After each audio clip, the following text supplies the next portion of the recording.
Welcome back, everyone. Another Tour Life here. You got me and Yuli as always. We got a big show for you today. Kristin Tattar, Grand Slam. Do we hear an apology from Yuli today? Stick around. We'll find out. Andrew Fish decides to just absolutely take shots at the PDGA. Is Andrew and Fish, did we just become best friends? Find out. We're going to have Andrew Fish on Tour Life for the first time.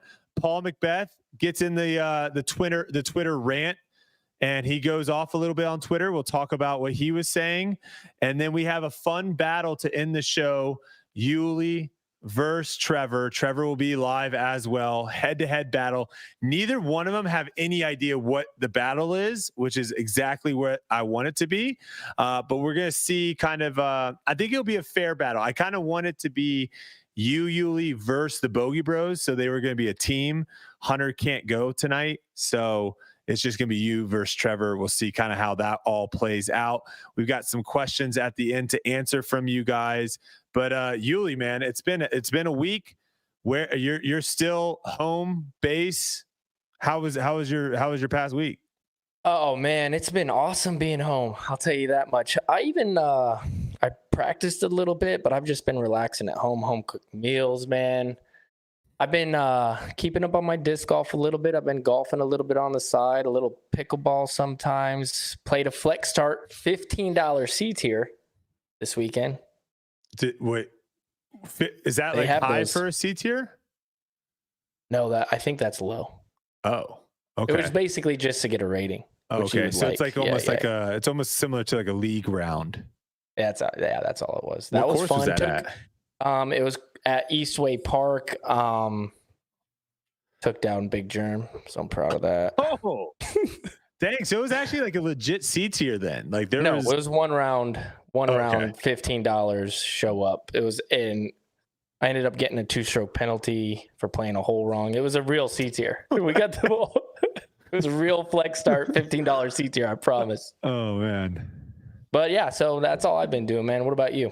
Oh, big win for Pittsburgh. Okay. Yeah, I guess I'll get into that because I obviously flew home from Lynchburg to go see my first Raiders game.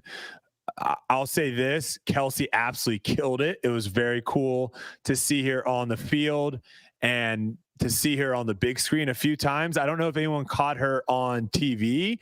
I don't know if I got any. I have to look through my DMs to see if anyone got any screenshots of that, but she absolutely dominated it. She did an incredible job. A couple things. Vegas needs to show up. I don't know what's going on. We have a problem. Okay.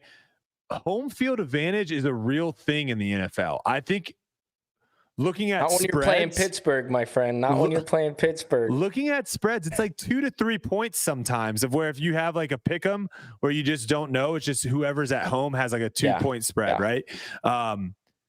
There were so many Steeler fans there. It was quite annoying. It was actually very annoying, and I don't know. I'm going to be back in a couple weeks for the Monday Night Football game versus Green Bay.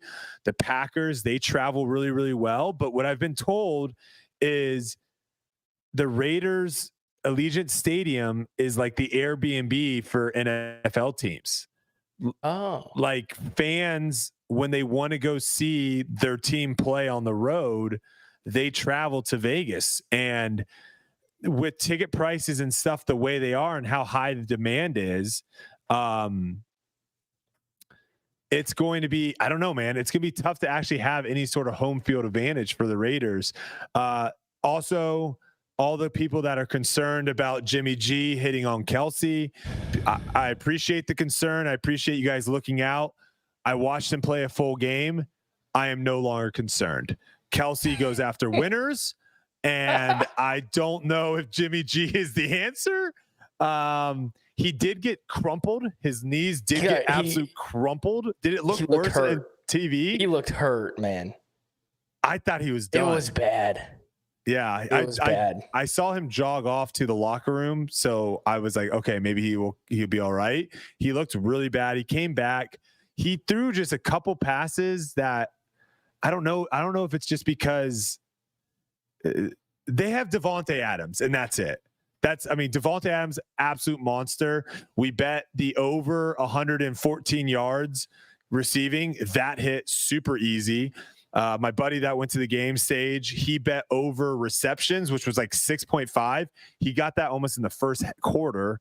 And then we bet over 1 touchdown for him as well. So Devontae Adams won us a lot of money, but the Raiders are not good. I don't know if the Steelers are good. What's your thought on the Steelers? Hot garbage.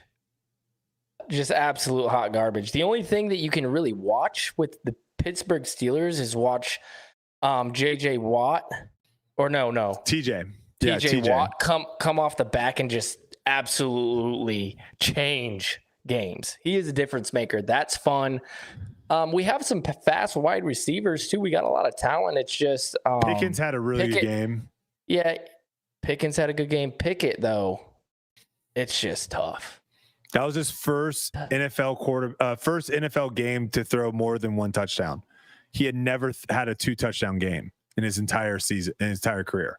But I mean, we figure out how to win some games. You guys are 2-1. Yeah, it's not bad. The problem that's us every year, though. That's us every year. It's pretty mind blowing that every single year we make the playoffs, scoring like 12 points a game. It's brutal to be a Pittsburgh fan right now. What's worse, being a fan of a team that gives you like false hope, where there's these Super Bowl like possibilities throughout the season, but then you just know when it comes playoffs, they're going to choke, aka the Cowboys, or a team where you get a win against the team and you're like, oh, we might not be that bad. And then that team plays a good team and they put up 70 against you. And then you realize that your only win of the season is against the worst NFL team potentially of all time. Yeah. What's worse? Because that's the position I'm in right now. Yeah. I mean, that's a tough position to be in. I'm not in that position. Luckily, I'm a Steeler fan, and Tomlin's never had a losing season. No, that must be nice. That you just have have the hope every season. Yeah, but it's bad. We get crushed in the playoffs. I mean, it's been a bad, probably like 6-7 years. Yeah, well, we'll see. I'll be at the Monday Night Football game against the Packers. Hopefully, what a game. Hopefully these Raiders fans do not sell their tickets. Please keep your tickets and show up. Home field advantage is a real thing. And when the home field has a 3rd and 3 and it starts getting freaking loud in there, it pisses me off, man. I don't like it at all. Here's the thing, though. If you go to a game with Pittsburgh there's a lot of Pittsburgh Steeler fans. There's a lot of Cowboys fans. There's actually a lot of a lot of Green Bay fans too. So it's gonna. I think it might be tough. See what it's like when the Raiders play like the Browns. Yeah. If half the stadium is Browns, we might just be in no look. Now there's Brown fans.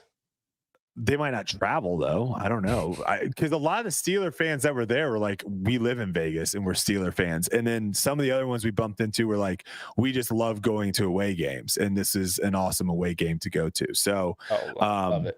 Yeah. Now, I will say, first off, it being in Vegas makes it kind of feel like almost like a Hollywood game, like the Los Angeles Lakers. I think the Raiders and the Los Angeles Lakers are almost very similar, because just to name some names that were there, you had Mike Tyson, who did like the ceremonial torch lighting at the beginning.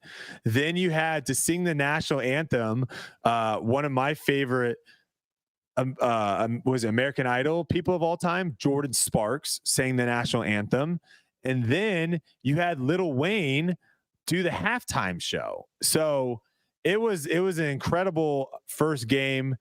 And shout out to the Raiders organization too, because I think they treat the cheerleaders really, really well. And they treat the cheerleaders, friends and family really, really well. We got 2 tickets to the game and parking. So it was really, really nice. So I'm looking forward to it.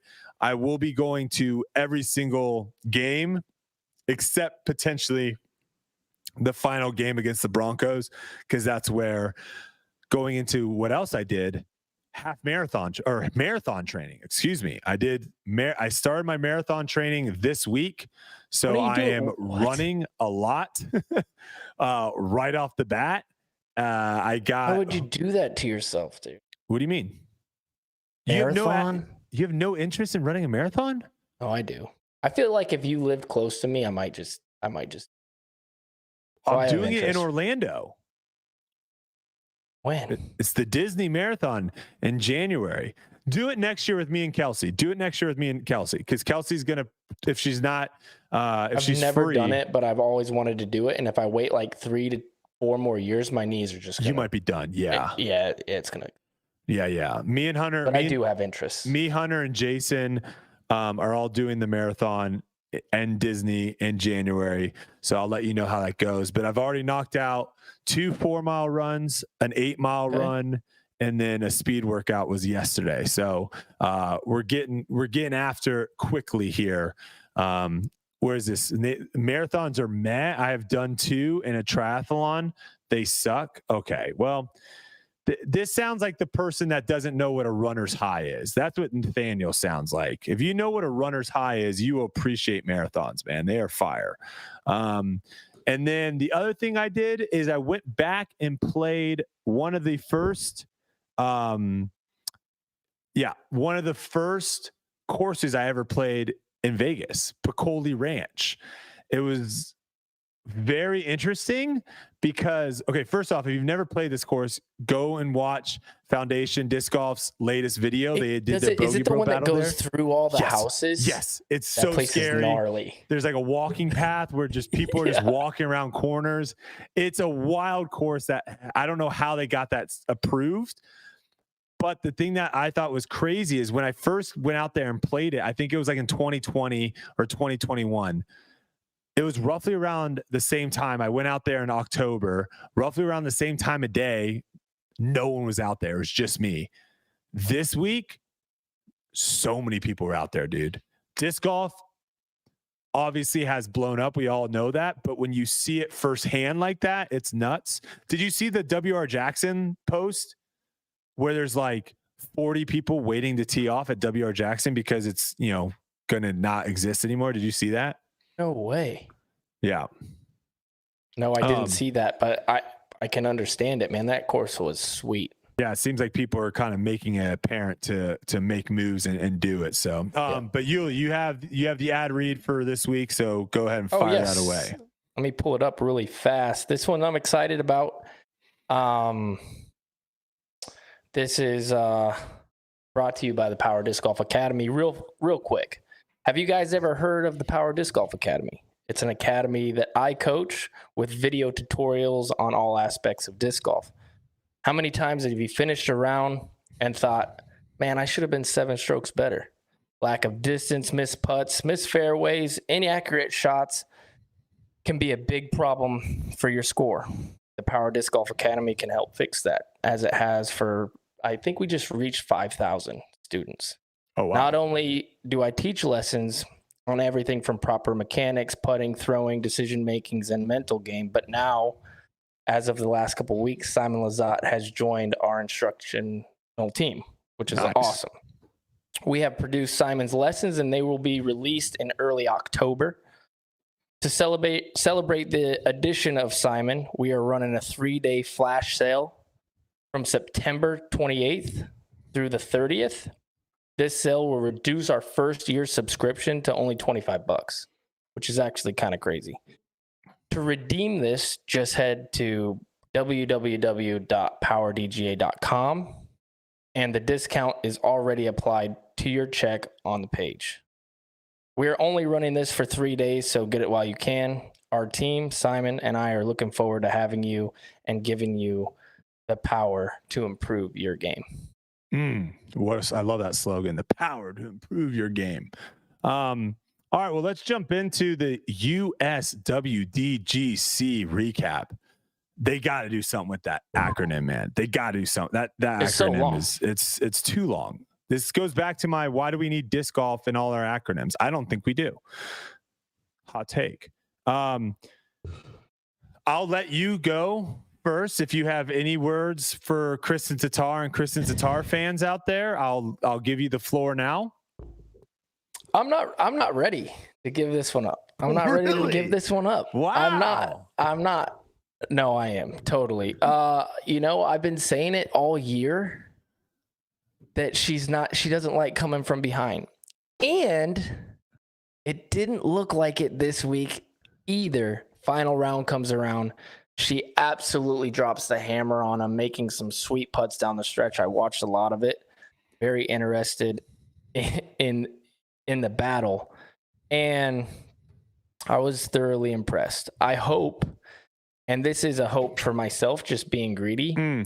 I hope that she can't, this is now weight off her back for when she's not leading going in the final round, because it has been a problem past.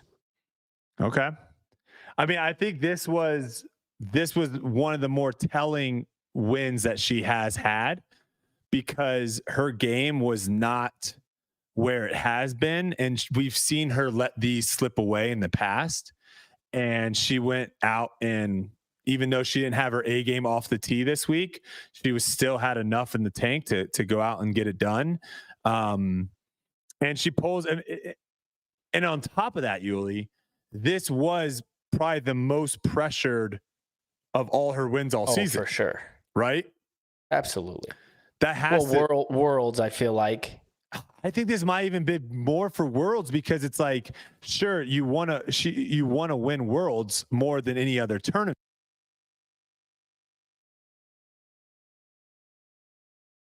Dang, I lost you, Brodie. He's gone. Oh, there's a touchpad and mute button on here.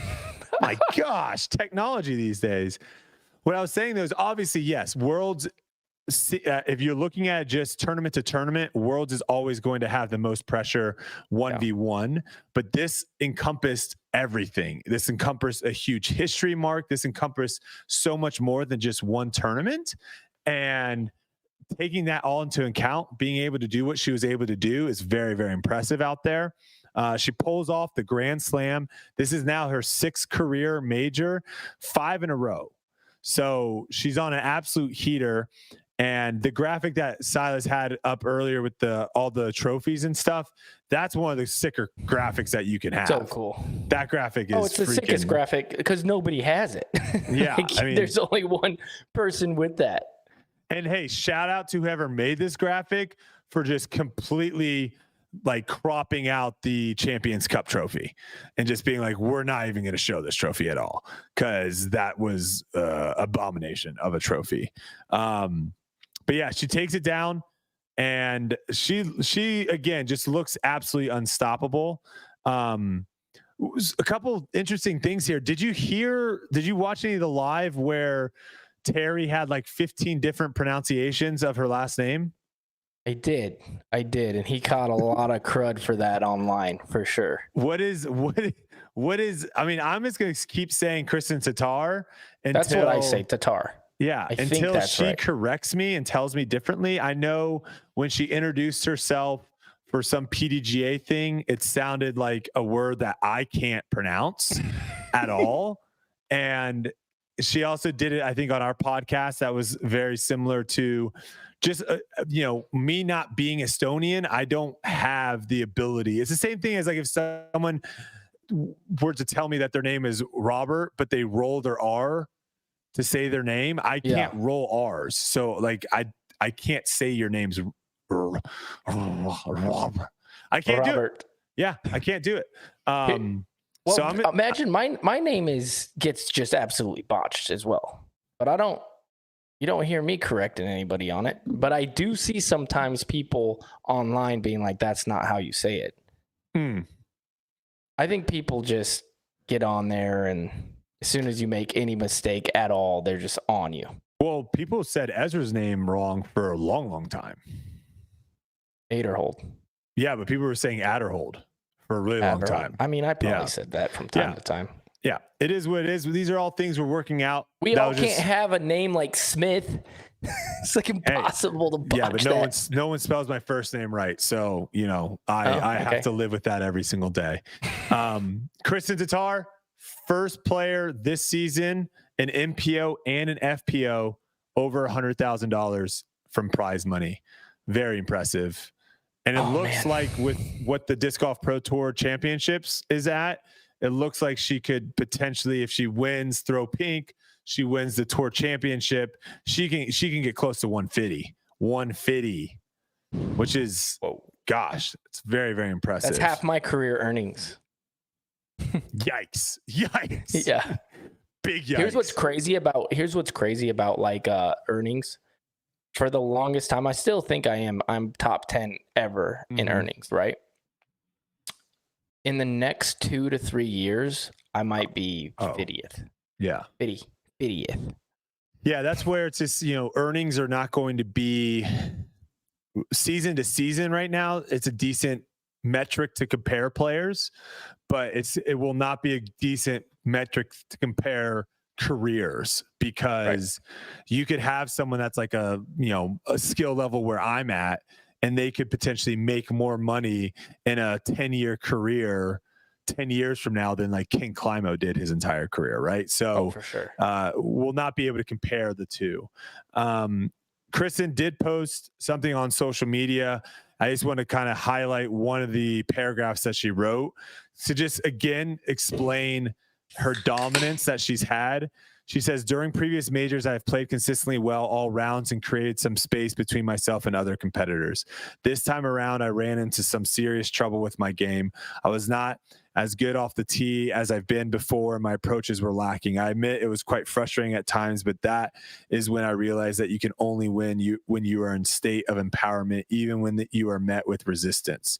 This is something that kept me going after completely missing some of my lines. She had some absolute shanks off the tee, some very un-Kristin like, uncharacteristic like. I was trying to say un-Kristin like.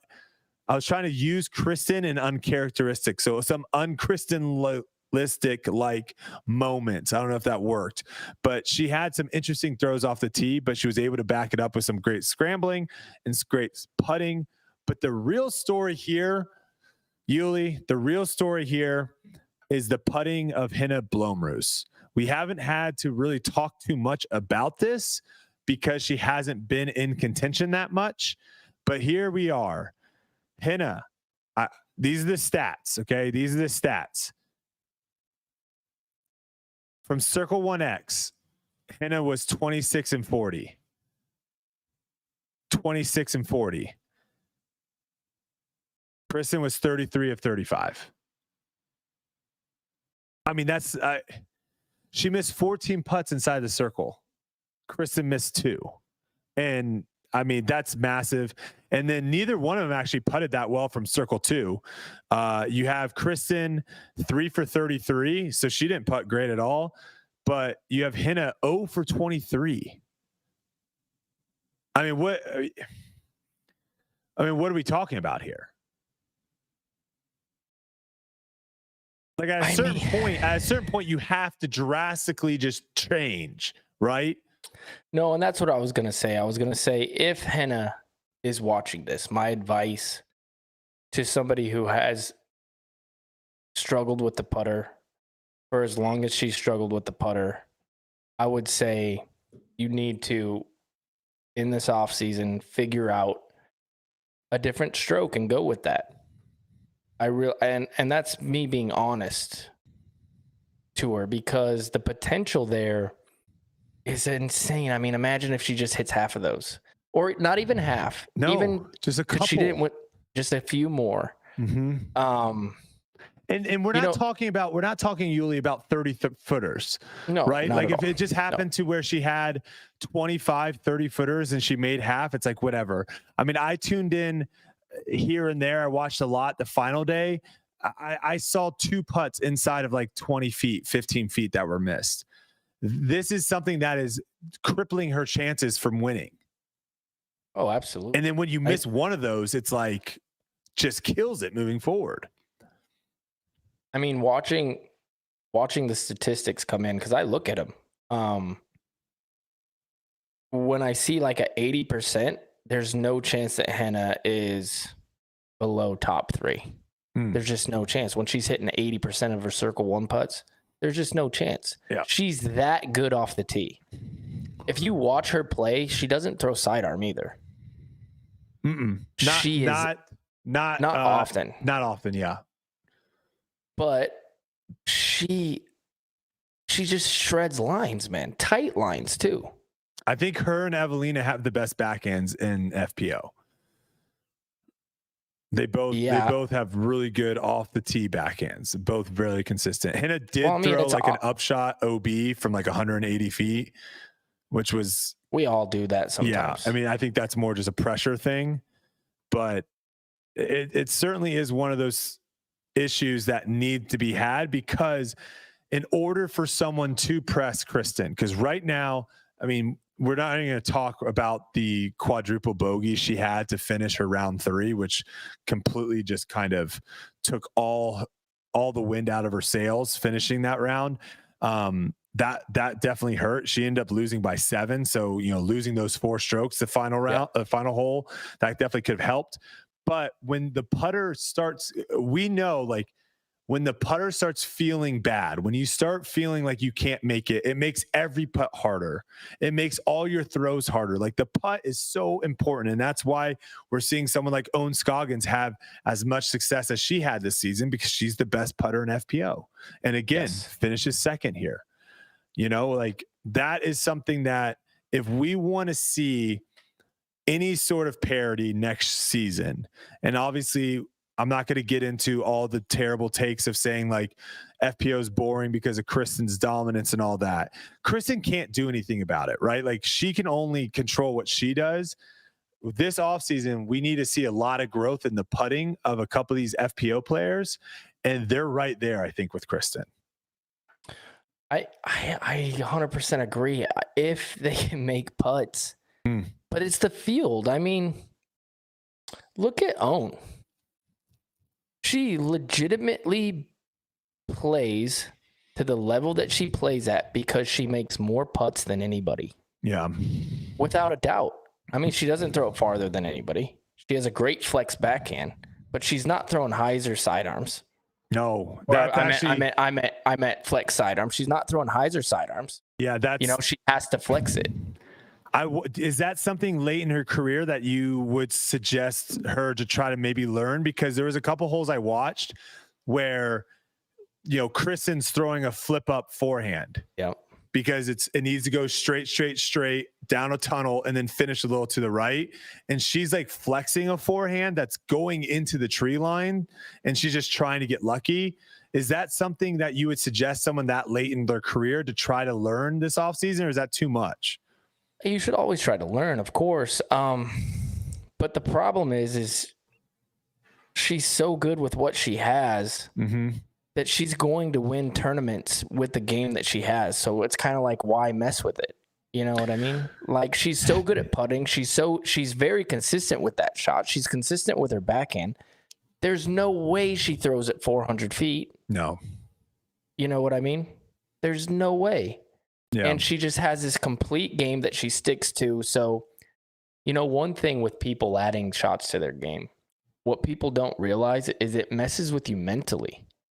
Like, you have to relearn how to score if you add a shot to your game. You know what I mean? There's something to knowing your game for like 4 or 5 years, adding a shot, getting into and then being like, is this where I throw it? Yeah, is this the time that I busted out? Exactly. And then all of a sudden, you're thinking about that the whole round instead of just going on cruise control. That'll take you completely out of that cruise control thing. So it is a good question. Like, when do you add stuff? When do you not? Because she's the third best player in the world. I think it goes Kristin, and then Missy, and then I think it's Owen. Oh, really? You would put Missy above her? Interesting. I think so. I think Owen's game, because of how great her putting is, and obviously Missy is one of the top putters as well. Yeah. But I think Owen's game travels a little bit more, or at least I've seen that she's been able to compete a little bit more on open and wooded courses. But yeah, I think it's close. I think it's really close between Owen and Missy. I think you can go back and forth. You could argue between those two. But we need to see Valerie. We need to see Haley. We need to see Evelina, Henna. We need to see Sayananda. We need to see these other FPO players get into the mix a little bit more and get a little bit more competition towards the top, because Kristin's not going to get any worse. That's the thing. It's like she's I don't not. think so. I think she might get better. Yeah. So when you let somebody like that win every single tournament, you know what happens? They gain more and more confidence. And confidence in sports is something, that's when you hit that GOAT mode to where you're just a winner and you believe it. Like, there can be somebody who's better skilled than you, but when you know, like, no, I'm the person to beat, there's something to that because you're never worried. Well, and she's won tournaments where she doesn't have her A game. And that's such a big confidence boost to know, like, oh, if my putt's off a little bit, I can still win. Oh, I'm not throwing it that well off the tee this week. That's okay. I can still win. So we'll see. I know we all want to see a little bit more parity, a little bit more competition. And again, that's not to take anything away from Kristin. It's just there's a difference between when Kristin wins a tournament because she's jamming putts, she's throwing the disc under the basket, and then the opposite where she's winning tournaments because her nearest competitors are missing 15-footers. That's when I think the interest level that we're wanting to have in FPO sometimes falls a little short. So it does, but that's their problem. Like, Kristin's the best player. She applies the pressure to make them miss putts because when they're on the putting green, I guarantee they're not missing that many. Like, that's the way that it is. Yeah. Like, that. It's hard to, like, of course we have to, like, talk about the other FPO players and what their struggles are and blah, blah, blah, blah. But what it comes down to is she's just better. When you also she's doing what she has to do to just win. You also need these players, though, to continue to push forward, right? Because what you just said is, like, Owen knows that her game that she has right now she can win with the game she has. So, like, why should she go out and try to learn something different? I think a lot of people have that mindset, and a lot of people probably had that mindset before Kristin was fully touring, and now they don't. And so now you have to make a decision, and some people are going to make that decision to sacrifice more and put more time and effort into disc golf to get better. And some people aren't. And the people that aren't are going to fall down, and the other people are going to take their spot. So having someone like Kristin in the sport is only good for FPO. I know someone, I don't know who it was, someone made the title, "Is Kristin Tattar bad for disc golf?" on one of our podcasts this week. And a bunch of people are going nuts. Mute. You muted yourself. I can't touch this mic. I can't. I gotta be hands-free. All right. We're going to move forward. I think we got Andrew Fish in the wings here. So we're going to bring him on. It's been a while where I think me and Andrew have had a couple conversations. But Andrew has a podcast of his own called the Fish Golf Broadcast. Am I saying that right, Andrew? Yeah, you nailed it. It's really dumb. No, it's BRAH-DCAST. So I was making sure I was pronouncing that right. When does that come out? Is that a weekly thing? Yeah, pretty much weekly, Tuesday mornings, as long as we can get everything in order at the right time. All right, fantastic. Well, we appreciate you coming on Tour Life. I will say, from the fans' perspective, a lot of people were thinking that when you would come on the podcast, me and you would probably debate a little bit about things that we disagree on. To many surprises, I would say this is something that we both agree on. Now, you went a little bit hard in the paint at the PDGA, which I'm also known to do as well. So I can appreciate when someone calls out the PDGA for doing some wild things. And I just want to get your take on it. So the tweet in question here is the PDGA posted, "Discover how you can revolutionize how you organize, store, and display your passion with no free ads at the link below."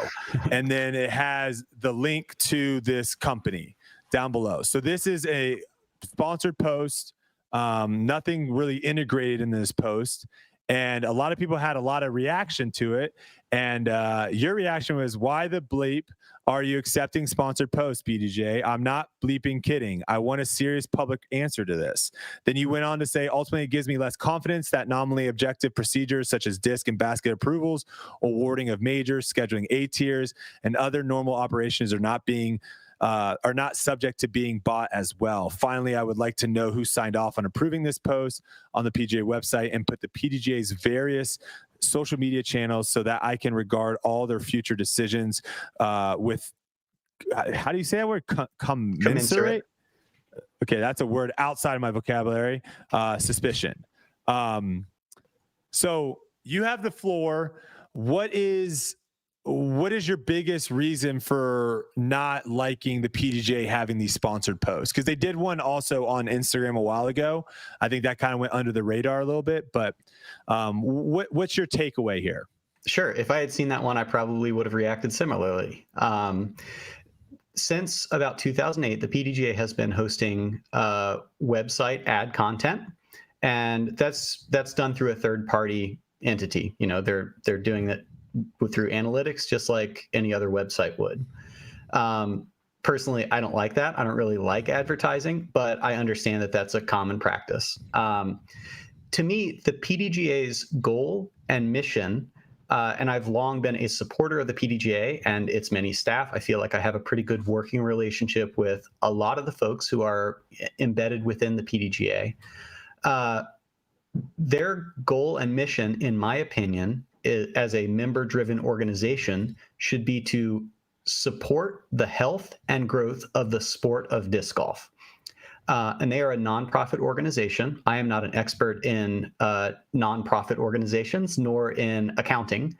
However, I feel that it is at best tacky to be accepting sponsored posts like this. And at worst, I think it leads to the scale of what I kind of got to in that tweet thread of, there are a lot of entanglements where the PDGA is ultimately adjudicating, you know, when can various tournaments be scheduled, which players are eligible to play in which divisions. And I'm not speaking in like the like hot button divisive context. I'm saying like which players are subject to disciplinary action, which players are classified as 40 plus, et cetera, et cetera. Posting this sponsored post in the same format and style as event announcements, technical standards, rules changes, like important PDGA organizational business, to the casual viewer, even though it says this is a sponsored post at the top, to me implies the tacit approval of the PDGA of this product. If you go back to 2013, when's the last time you guys thought about T-box disc golf? Are you familiar with this? Yuli? Yes. Yeah. So it was a vending machine that was supposed to revolutionize disc vending at courses. The PDGA accepted a sponsored post then. Wait, was this like a red box where it's like you show up and there's like a there's still some out there. Sick idea. What happened with that? There's still some out there, I think. I've seen them before. Yeah. I mean, think about the crummy selection you get when you go to a disc golf shop and they're just like out of everything. Fair. I mean, isn't that inevitably what that turns into? You can't keep that stocked perfectly all the time. Anyway, the PDGA real quick, can you explain to the listeners what a sponsored post is? That means they're accepting money, right? Yes, and I'll back up a little bit further. The PDGA is accepting this sponsored post under their media and marketing department, and they have a published policy on this. And that policy governs who can advertise on the website, in the magazine, in like at PDGA tournaments that are run by the PDGA. Tournament directors are free to do their own marketing for that sort of thing. So this sponsored post did follow those guidelines. However, it remains my opinion that posting it in the same style is problematic. So a sponsored post, essentially, you are taking the copywriting that an outside vendor has written, which is obviously to market their product, and is paying the PDGA for the rights to have this sponsored post. I believe we're not naming any current no free ads, no free advertising. Except for T-Box. Shout out Sure. T-Box. Yeah. So this entity essentially wrote a press release and is paying the PDGA to post it. They also are having banner ads or sidebar ads. I'm not super familiar with the lingo, et cetera. But they're appearing throughout the PDGA's website, just not on the homepage or something. And essentially, this is giving the PDGA's reach of all of its regular website visitors. It's giving them this clickable link to this unnamed product and their website, which at this time is a Kickstarter. It's not even a functional product yet. Mm. What are your thoughts then? Like what's the difference between them? Because you're going to have people say, what's the difference between this tweet and the PDGA having advertisements in the magazine that they send out? Like what's the difference? My first response to that is, why does the magazine exist? Like, what kind of dinosaur logic is it to have a printed magazine in 2023? It's probably a waste of a lot of our money that we pay in fees. I would say that. At some level, you can look at the PDGA's financial disclosures and probably get some good round number estimates of what the operating budget is to do the magazine and whether that's offset by advertising that occurs in there. Oh, okay. I would say that traditional print media, such as magazines or newspapers, there is an expectation that there's going to be advertisements in there. You will see advertisements from Discraft and Innova and Dynamic Discs in the magazine because that is a different policy than having that posted on the website in the style that this unnamed advertiser has gotten the sponsored post for, because the PDGA issues equipment approvals. So you can't, Discraft can't buy banner space on the PDGA website for that reason. That is to preserve the appearance. That's to preserve the not having an appearance of conflict of interest for those equipment approvals. Okay. And if the PDGA is overseeing the rules and the administration and the long-term strategic goals of the sport, then I think that they should not be supporting any product, because supporting a product for a for-profit venture is implying at some level their approval of that product. What if it's outside of disc golf? So like, what if it was like, say, some energy drink or something like that? Does that rise to the level of a sponsored post? I don't think so. I think that's more like banner ad kind of thing. And well, no, I'm saying, what if they did exactly the same thing, but instead of it being like a disc golf specific product, if it was like an energy drink and there was a link to click to go buy the energy drink? Is that a little bit different because it's not, their approval on an energy drink is not the same as what you're talking about of like, if they made a sponsored post for like a Discraft basket, you would have probably a lot of other companies that make baskets be upset with that.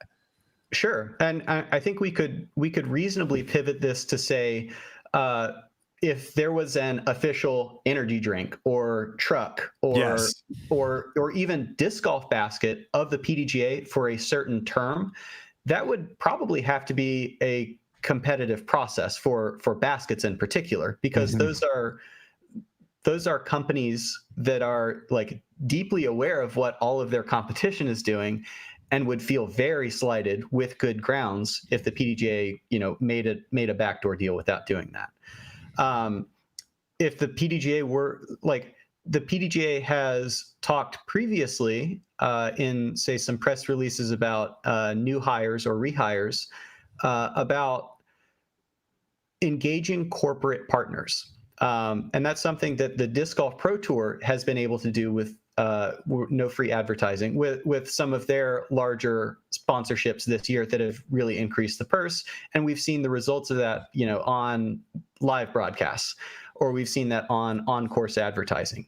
The PDGA doesn't and probably shouldn't have that same flexibility as a nonprofit organization who is not, able to make the for-profit kind of short-term choice. Yeah. Does that make sense? Yeah, no, it definitely does. Are you on the board? What are you on, some board thing? Or is that like a pro board for the PDGA? I'm currently the chair of the PDGA Pro Touring Players Committee, which essentially is it's a committee that has the opportunity to solicit feedback from touring players and present that to the PDGA board and or other committees for things like rules modification or tour standards changes. Currently, I am not representing that committee, and I am not representing the PDGA in any capacity right now. But that's something that Paul has previously been involved in, and we've had some successes, trying to increase the professionalism of how tournaments are presented and make the conditions within tournaments better for pro touring players. Are you for the PDGA having their hands on everything, or more for like the PDGA, maybe they have their major, right? They have Champions Cup, and that's when they come in. Did I press the button again? Gosh, dang it. No. Where's your stance on what you want the PDGA's involvement to be with the Pro Tour? That's a good question, and I'm not sure that I have a holistic answer for it. The PDGA has given an excellent foundation over its lengthy history that precedes all of us, and they've done that with a consistent rule set that can be adjudicated from leagues all the way up to the Pro Tour level. They've done that with training tournament directors. They've had that with like the long-term consistency of a pretty stable foundation. They don't do everything perfectly all the time. And I think we may be at the point where their involvement with the Pro Tour is as a minority shareholder. The Disc Golf Pro Tour is currently serving as essentially the vendor for the PDGA Elite Series. And that means that the Pro Tour and the PDGA have to work together in order to achieve the common goals for scheduling and visibility of the sport. All of that is occurring way above our heads and often behind the scenes because it's discussion between, say, Jeff Spring and Joe Shargaloff. Last question I've got for you. I just blanked on it. You got a question? I literally just blanked on what the question was. Oh my God. I don't have a question, but I'm going to go with the first thing that we were discussing about the ads that they were posting. I'm with you, Fish. I feel like the PDGA should be trying to sell memberships, grow the sport. And to post it in the same way that they post everything else is just a little bit classless. Just a little bit. It kind of makes it look like in my opinion, yeah. It kind of makes it look like they're hard up for cash, and this very small startup, which I can't imagine what their resources are to be able to do this ad buy. And we can kind of backdoor that if you look at the media and sponsorship package, which is a searchable document on the PDGA website. It feels just kind of small time to me to be accepting a sponsored post like this. And this, I probably overreacted initially. I came out really harsh, and I think it's a lot better for me to have thought about it and then be able to articulate why I think that's a problem in a long form way. But at any rate, I think the big thing that I want to get to is the PDGA should at all times be maintaining the appearance of integrity and neutrality. That doesn't mean that they have to, stifle innovation, which was a phrase I heard somebody say I was trying to do. But what it means is that the PDGA should not be in the business of endorsing for-profit ventures that they haven't thoroughly vetted, that we that we don't know are all in on disc golf and the health of disc golf. Okay, so this wasn't my question. I have another question for you, but my big issue with this post is it was a post that like a social media person would make, not a corporation that is trying to grow a sport. And I'm fine with them doing advertisements during Champions Cup, the tournament they run. I'm fine with them doing advertisements on their website. I'm fine with them doing advertisements in their magazines. And I'm with you too. I think if they're like, this is the sport of the official drink of the PDGA, the official basket of the PDGA, if it ends up coming to that, the official disc of, well, you wouldn't do disc, but you know what I'm saying? The official tee pad of the PDGA. I'm fine with all that stuff. I'm also fine with them doing somewhat of like an integration, right? So let's say that there's this new, I'm just going to throw out an idea. There's this new device that you put on a disc and you throw it into the net and it tells you all this information about your throw. Instead of them doing a post very similar to this tweet and just said, hey, go check this out. This is sweet. #ad. If they would have done something at like Champions Cup where they got us professionals playing in the tournament, using the product and throwing it and show that it's an integration and show like, hey, if you're on the grounds this week, make sure you swing by # blah, blah, blah, # partner and see what see how you stack up. When you do stuff like that, I think that makes a lot more sense. I'm with you guys. I think this was kind of a lazy kind of something that honestly won't actually really get that much integration or won't get actually that much benefit from the company paying from it because it's not an organic post at all. If I'm looking at that, I'm just like, okay, that's weird. It almost looks like spam, right? And so I think that's the big difference is if it would have been a post that, or if it would have been an integration that seemed like there was actually some thought behind it, that makes sense because I, as a content creator, I can get away with saying, hey, go check out this product and then #ad. And I'll tell the people that pay me money, like, this is not going to do well. Just letting you know. Like if you want, because sometimes these companies, like the marketing firms of these companies, like, no, I have this great idea. I want you to do this. And you can tell them like, my audience will not resonate with this. But if you're still going to pay me, whatever, that's fine. Here you go. So that's what it felt like. And it makes sense for like a content creator to do that. But from the PDGA, the voice, that's what kind of irked me a little bit. Yeah. And when I say classless, I feel like that's the wrong word. I think you hit it on the nose there was saying lazy. I don't think it was classless. I don't know what they got going on or who did that because that would just sometimes when you have one person who makes a small mistake or it doesn't come across as we wanted it, which this obviously does, it makes the whole thing look bad and the whole thing isn't bad. When I think about the PDGA, I do think about a buttoned up organization for the most part as I look at it. I don't look at the PDGA and go, oh, worst thing ever, and I've been around the sport for so long and I've seen the growth and here's the thing. The boom of COVID really helped, but disc golf has been growing for a very long time and the PDGA has been at the top of it. That's not on accident. Maybe. I mean, a blind squirrel can find a nut. Can I stand up real quick the PDGA didn't do anything wrong here according to their sponsorship and advertising policy. Whoever did sign off on this is following what the existing policy is. My premise is that the current policy is clearly flawed, and like we as members should work to try to change that. There was 13% participation among active members in the current board election or in the 2023 board election. If we of the where does that stack up to like the voting for the president? Just so I can have like an idea. 50-ish%. I mean, it depends on the year and the turnout and the state. 13's really bad. Wow. Okay.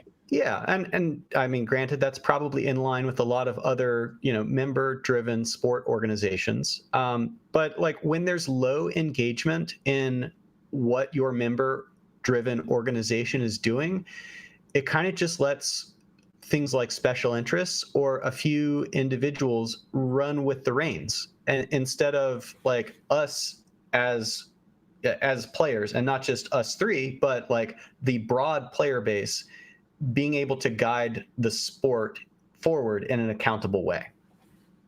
All right, last question I got for you, and again, thanks for hopping on here and discussing this. With disc golf being as small as it is as a sport, you have to have a lot of people that are dedicated and to continue to help disc golf grow. And a lot of times that means people are wearing multiple hats and doing a lot of different jobs. Do you think that there is a problem right now in disc golf with a conflict of interest? Are there people in higher power and higher positions, whether it's the Disc Golf Pro Tour, the PDGA, whether it's running tournaments, wherever it may be? Do you think there's an issue of conflict of interest that needs to be, discussed and potentially figured out? I'll say yes and no. We think of this sport as being really big because we're in a bubble. You get 80,000 views on a video and it's like, man, I don't know 80,000 people. But we're still at 250,000 members, just over that lifetime. Brodie, 15 years ago, my USAU number was 174,000. So like that's probably doubled since then. Like Ultimate has more lifetime members than disc golf does. Now I'm sure we could take that in an entirely different direction. As far as conflicts of interest, if the PDGA was in the business of declining ads at all levels from people who had conflicts of interest, the PDGA wouldn't be able to accept any ads. I think that's a pretty fair statement, because anyone who is in disc golf enough to play tournaments or run tournaments or work on a course or like is aware enough of what the PDGA is doing, they are wearing a lot of hats. I think we're kind of at this like inflection point where we're not quite big enough that you can have a board that doesn't have other things going on.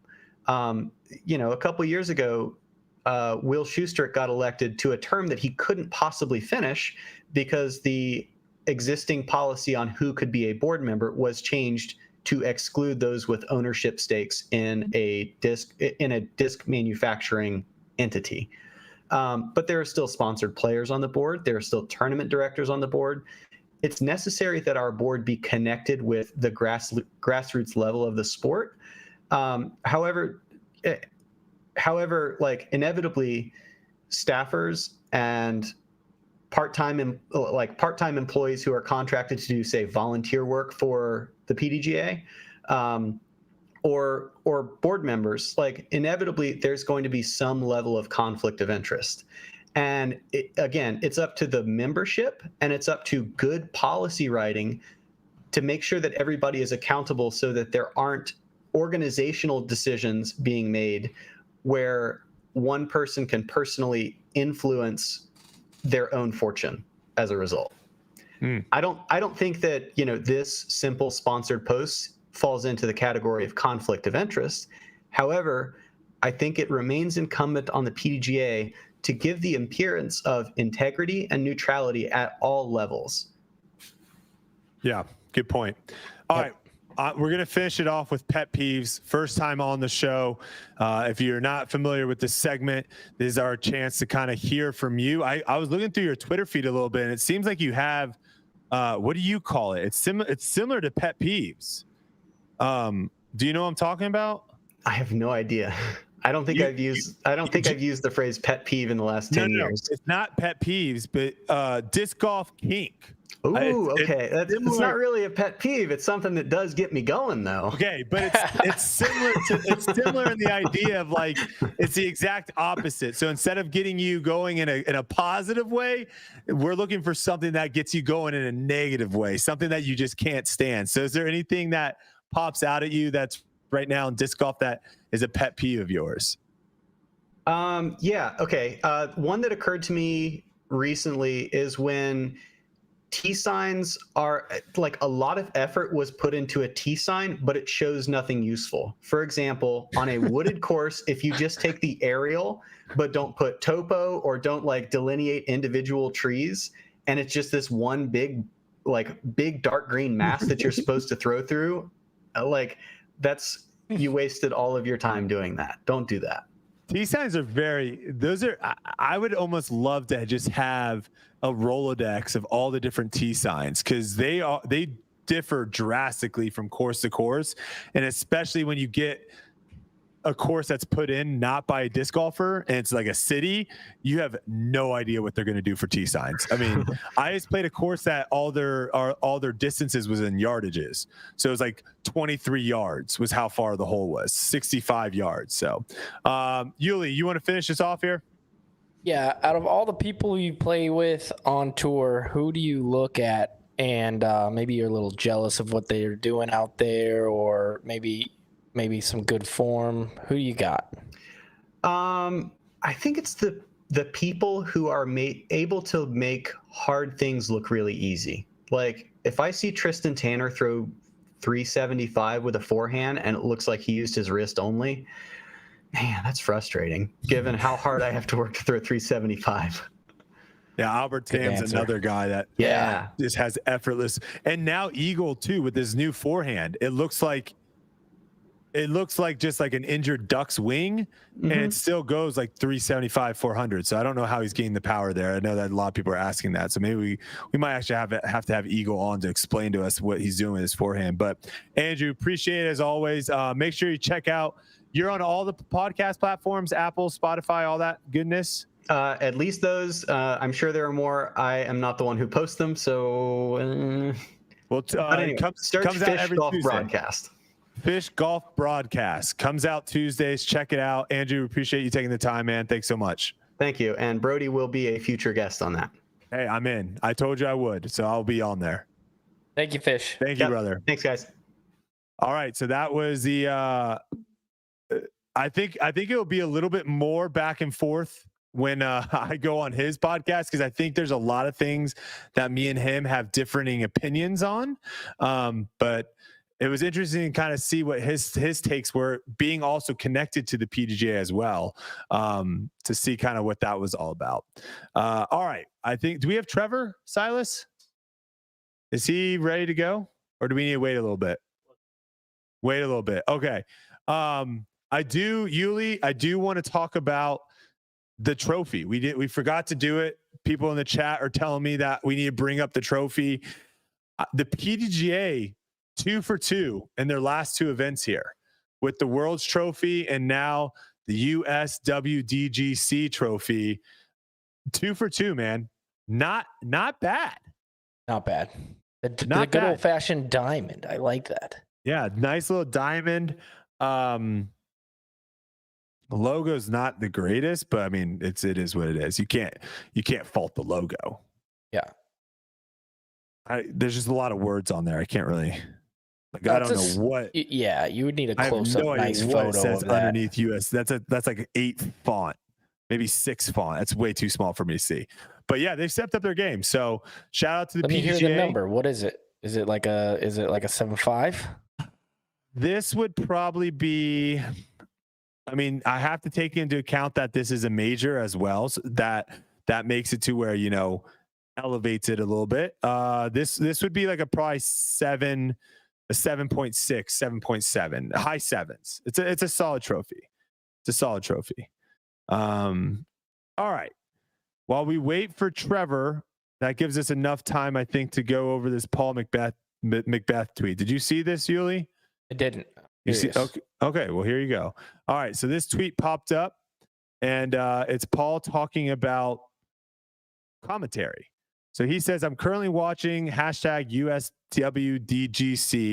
and they are sharing stats, and they say modern era. What year did the modern era stats start? I feel they are just picking a year to create storylines.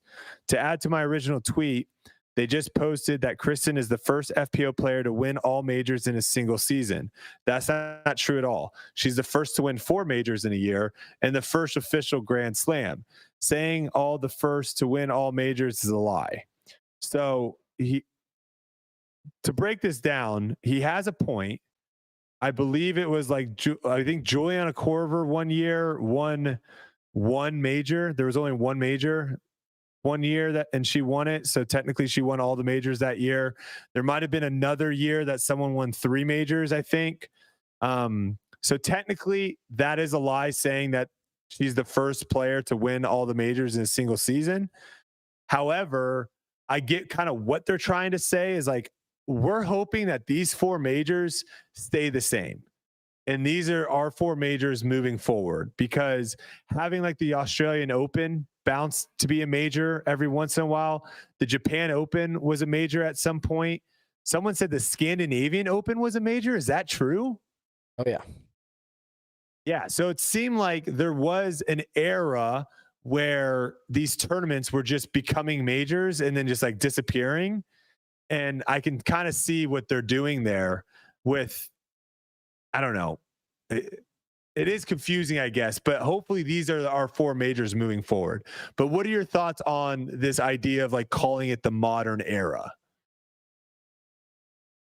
I don't know. I think when I wrap my head around it a little bit, I don't mind it because of what's going on now in the modern era. Like, we had the national tour back in the day, but now we have the pro tour, and we have a lot of tournaments being played per year at a very high caliber for the first time in a long time. Well, first time ever, consistently being filmed to everybody to view. That's the modern era to me.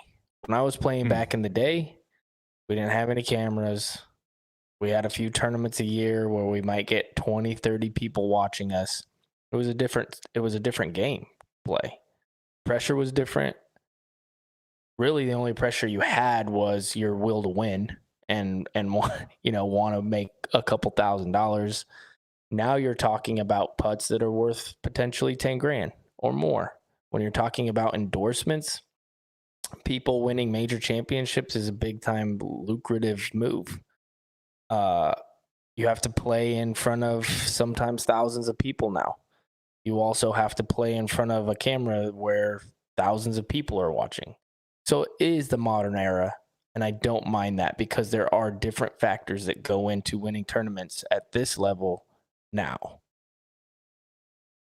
My take on this, it seemed like Paul, because most of the time we don't really see Paul speak out unless something like kind of strikes a nerve with him personally. And so even though they weren't going after him in this scenario, and they were kind of trying to put Kristin above all these past legends of disc golf, he might be hearing that same. And we've talked about it, right? We've talked about Paul winning his world championships when he won them. It's different now because we're seeing so many better players come up. The competition's stiffer. So my crazy example to this is if I just started a sport tomorrow, let's say I created pickleball, spike ball, and it's a combination of those 2 sports. And we held our first world championship like 2 months after I started it. There might be like 5 people competing in it, and I might be the best in the world because I'm beating those 5 people. Now, if you expand that further and further and further, the competition is going to get better and better and better and better. And I think even though disc golf has been around for several decades, we are still super in the infancy of it.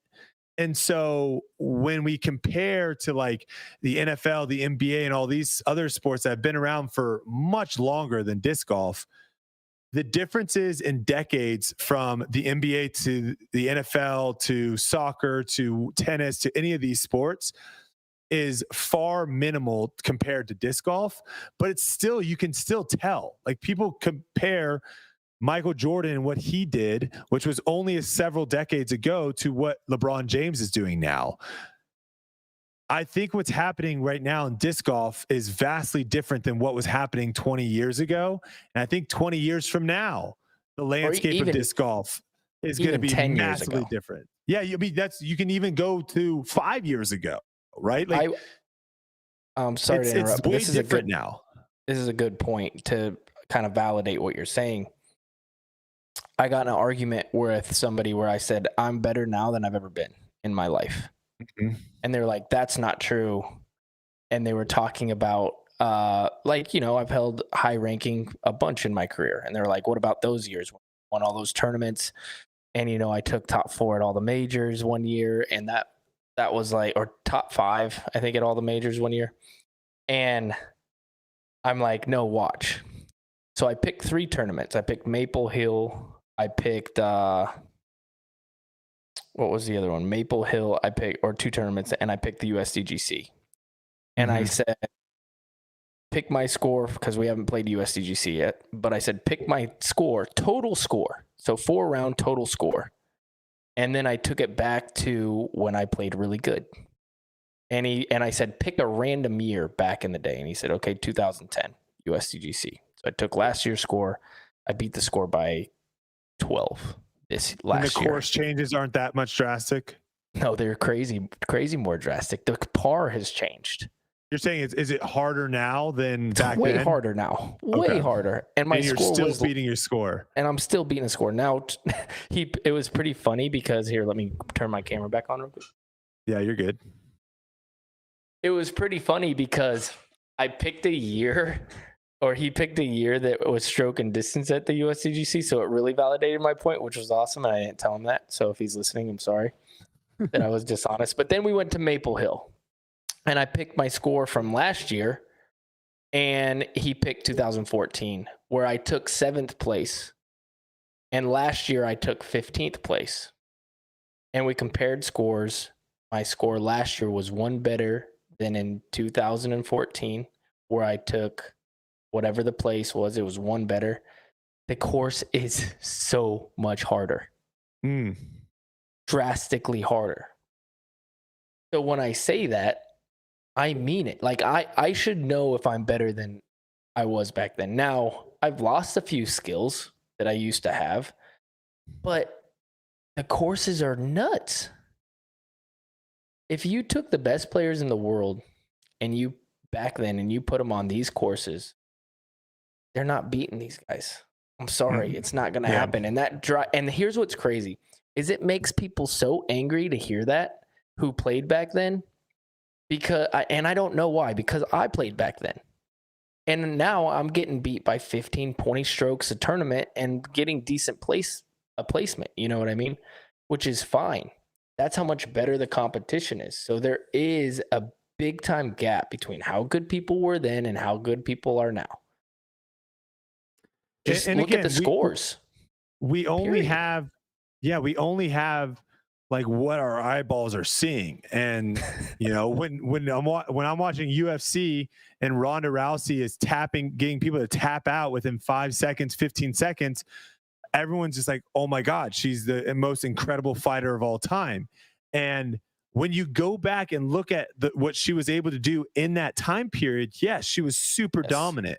Absolutely. But if Ronda Rousey would have been born 10 years later and is now in this time period of fighting, I don't think she even sniffs the top 10 because the game had evolved so much. She got into women's UFC when it was in its infancy, and the sport has just grown so much. And I think that's a great point. You know, someone like yourself that's been around and playing as long as you have, it's really interesting to hear you talk about your skill level.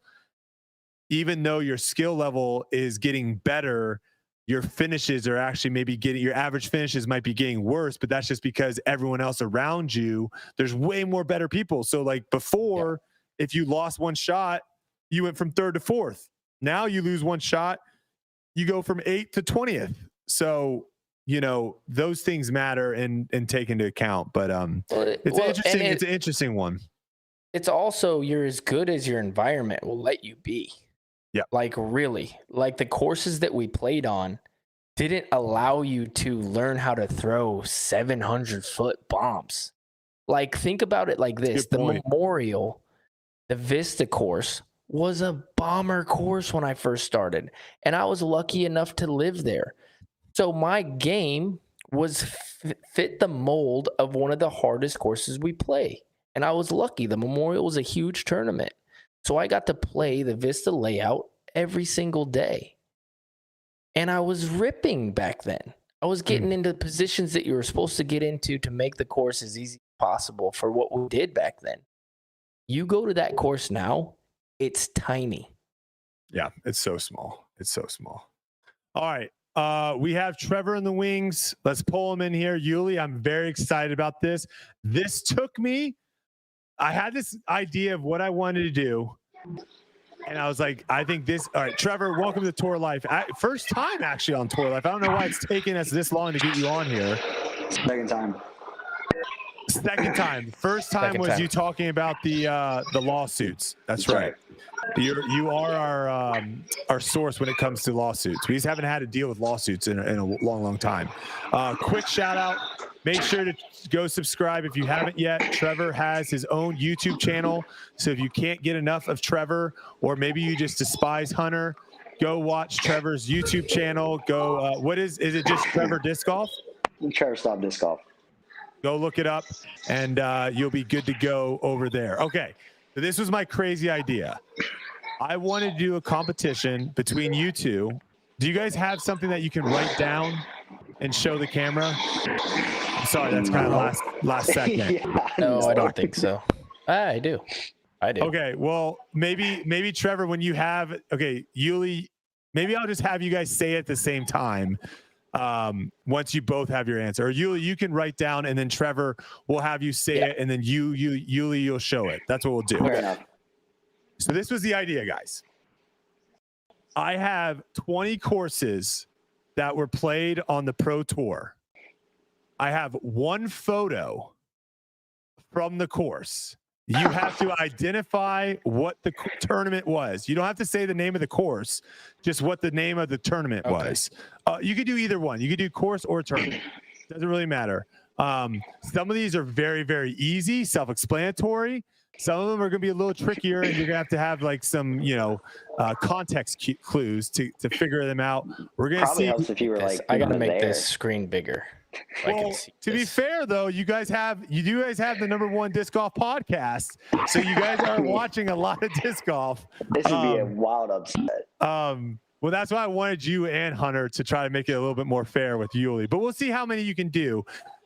Let me just say, this took so much longer. Some of these courses have no photos. So I had to scroll through like the hundreds of photos of the Disc Golf Pro Tour to find these. So we might never do this again, but if you guys love this, we'll do it again. So here we go. Okay.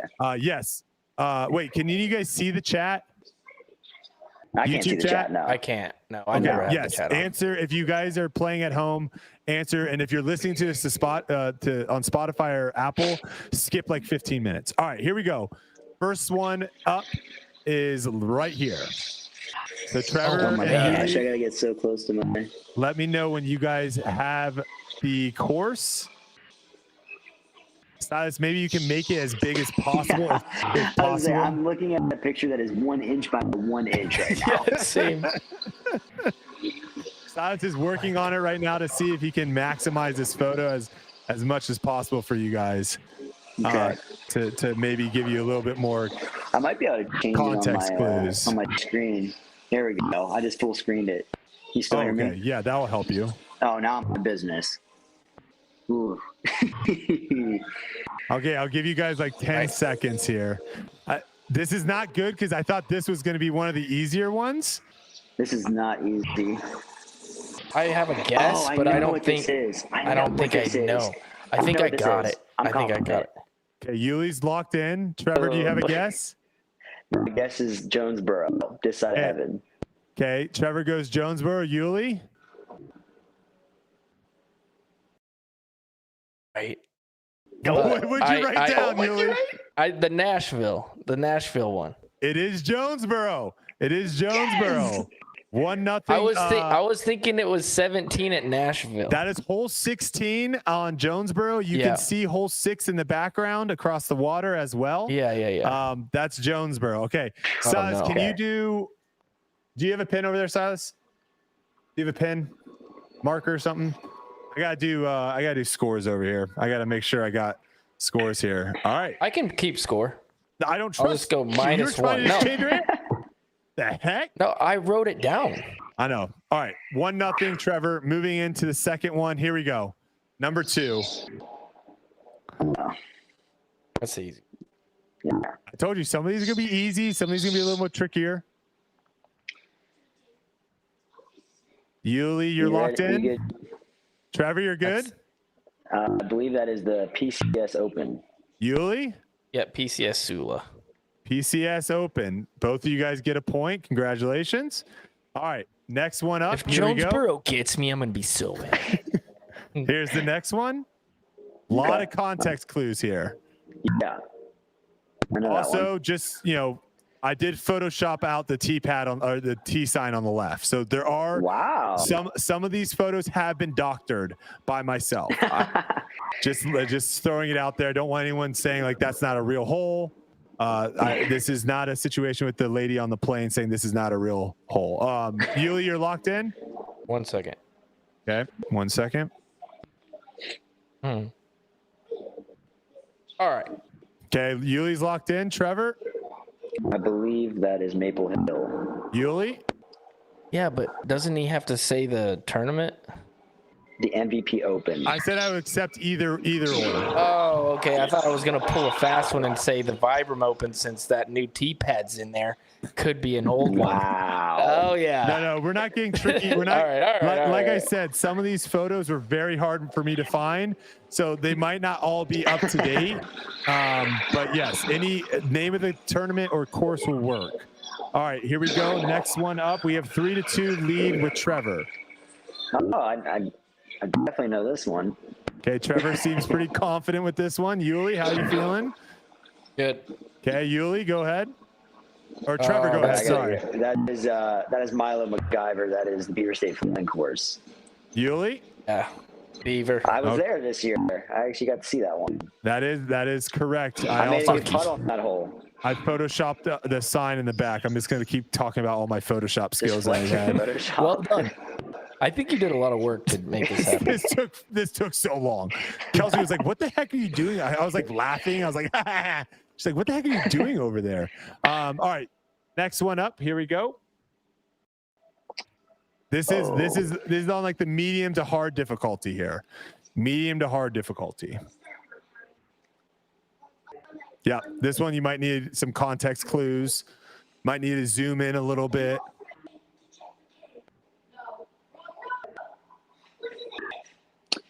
Man. I'm gonna. We're just gonna get real close to the camera, real close to the screen. That's what I was doing. I was like, oh, man. I'm between two right now.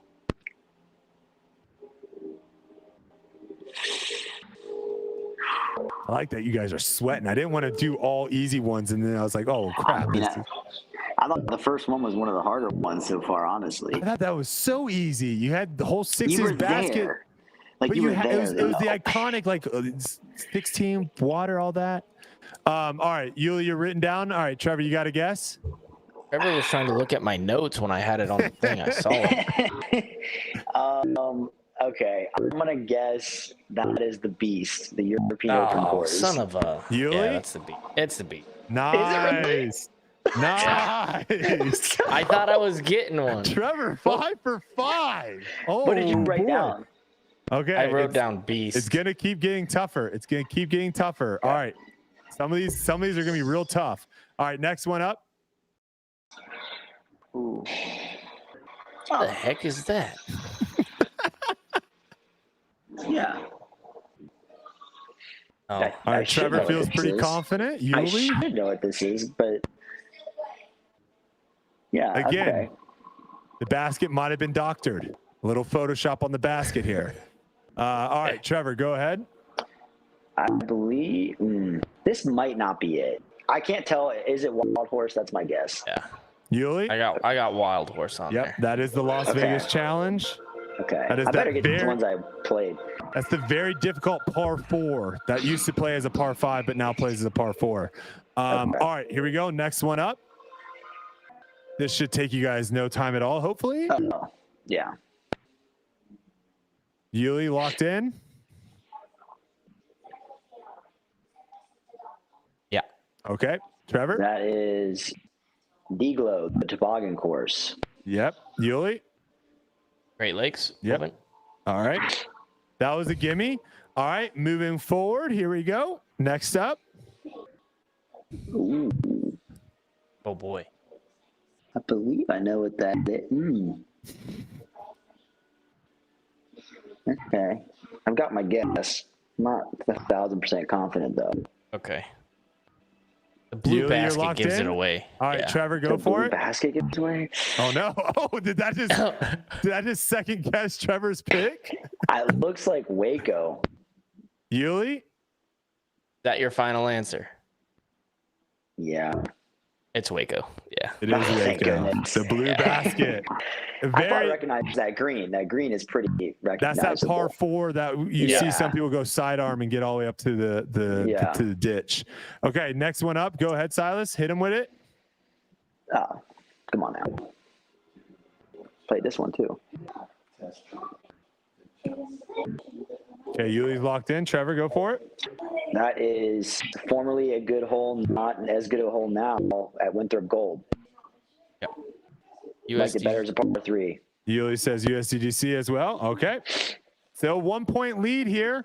We've got 1, 2, 3, 4, 5, 6, 7. We still got a lot left, so we'll keep firing Dang. away. Okay, next one up. I need him to go blank. Oh, this is a good one for him to go This blank. this is one of the harder ones. This is one of the harder ones.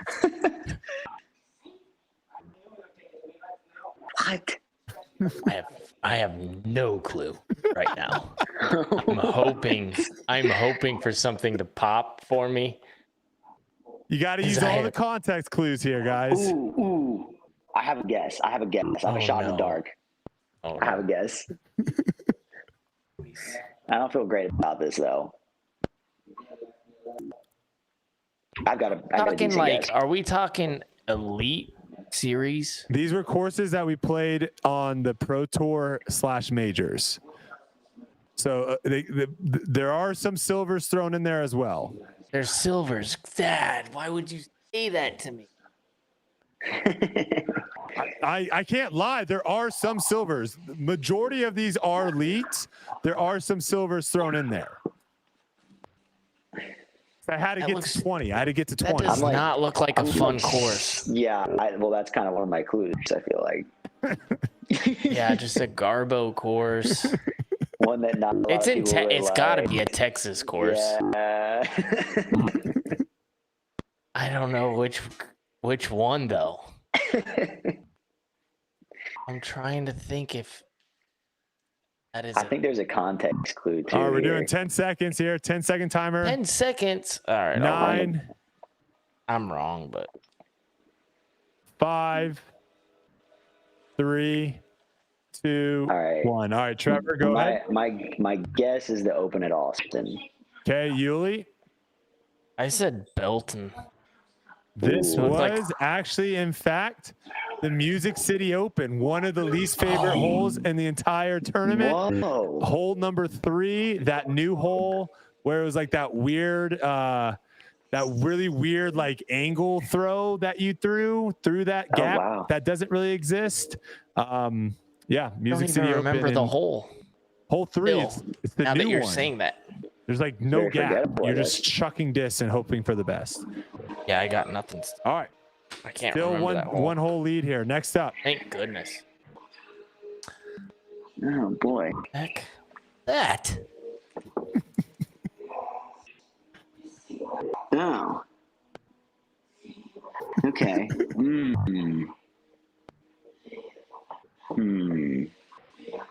I might say too, if you guys have, if you're listening to this and you have courses that are played on the Pro Tour, take your own personal photos and send them to me because I might use them. If you guys like this segment, first off, like the video if you're watching this right now on YouTube. Let's try to get a couple hundred likes right now. So if you're enjoying the content, like this, we'll do this segment again. I'm going to need help from you guys because finding these photos on the internet for some of these courses is really hard. So maybe some people have some courses near them that they really like. You can take photos of your favorite hole or whatnot, or like a cool descriptive photo, and we can try to get Yuli and Trevor to come on here and do it again. All right, Yuli, did you write something down? Yeah, I'm in there. Okay, Trevor, go for it. I'm gonna guess that this is actually the Open at Austin. That's Yuli? correct. Yeah, awesome. Yep, that is that par 4 or par 5 that was made famous by Eagles grenade. It was that hole. Was it made famous by his grenade or that guy's head? It was a combo. It was a combo deal. Combo deal. Both of them helped out. All right, next one up. Here we go. Trevor still 1-shot lead here. Oh boy. The man. What? Oh boy. I don't have a clue.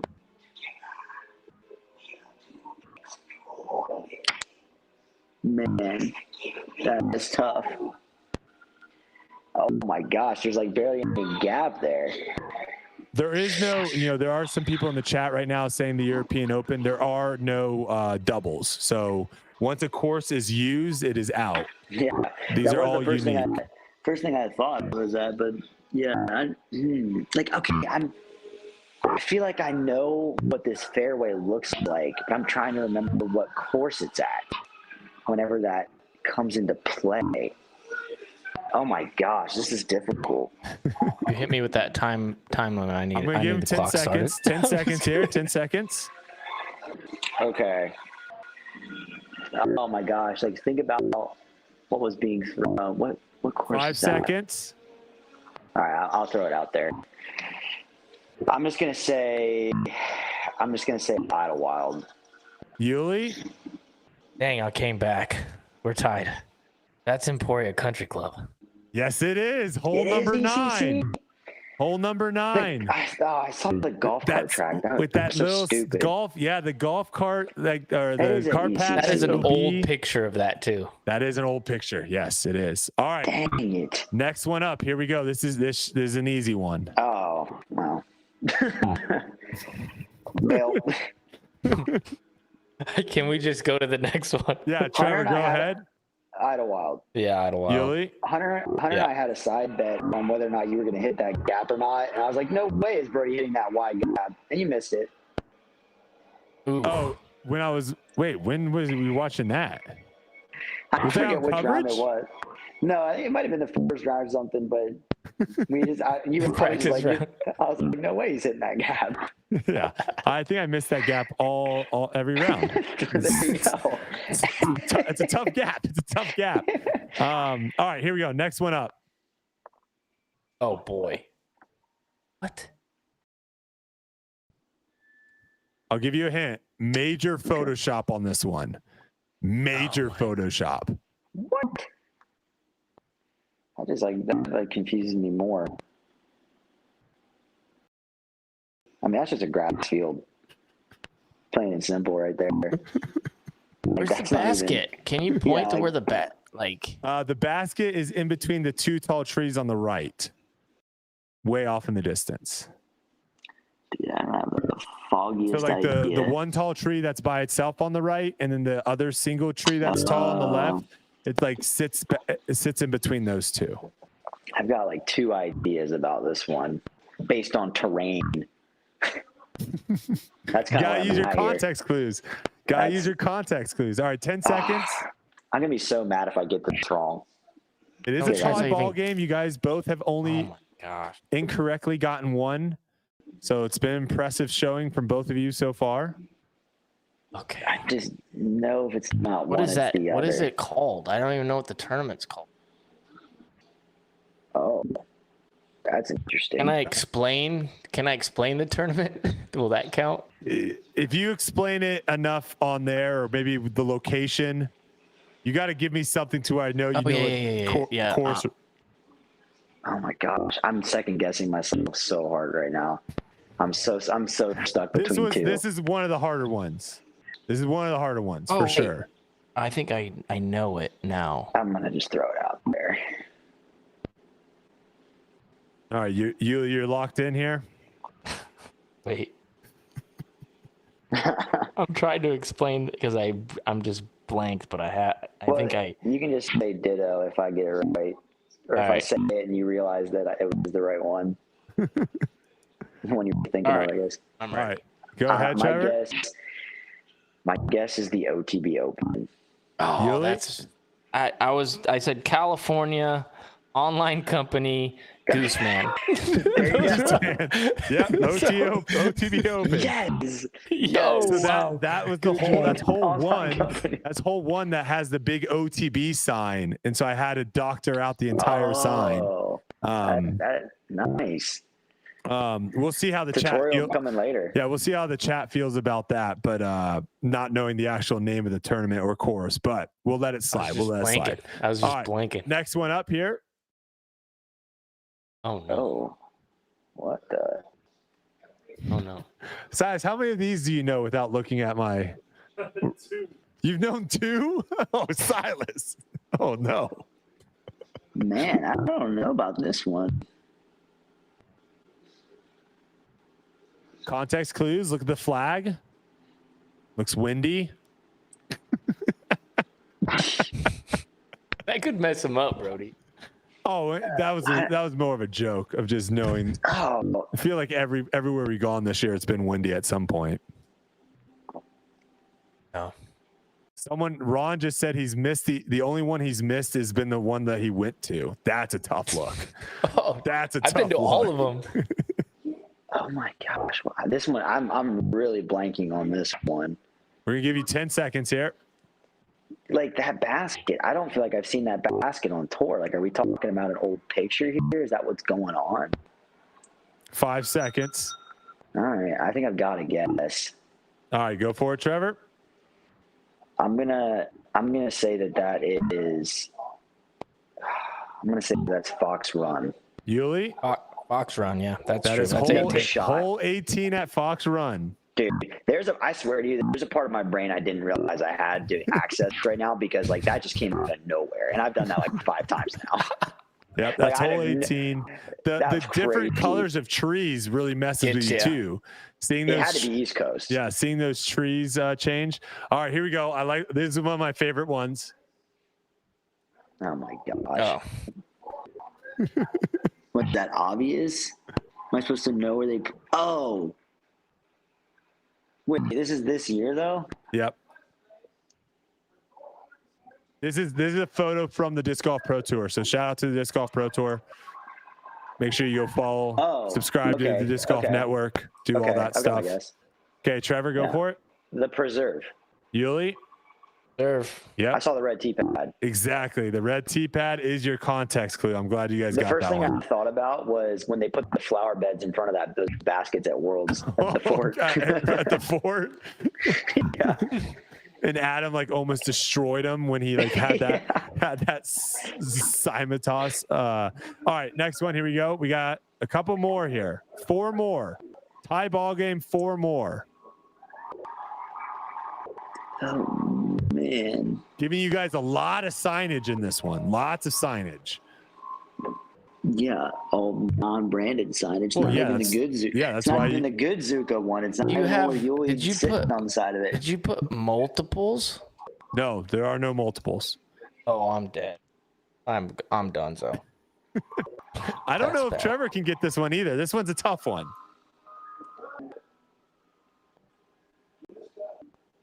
I'm just trying to think of what I haven't named yet and where that could be.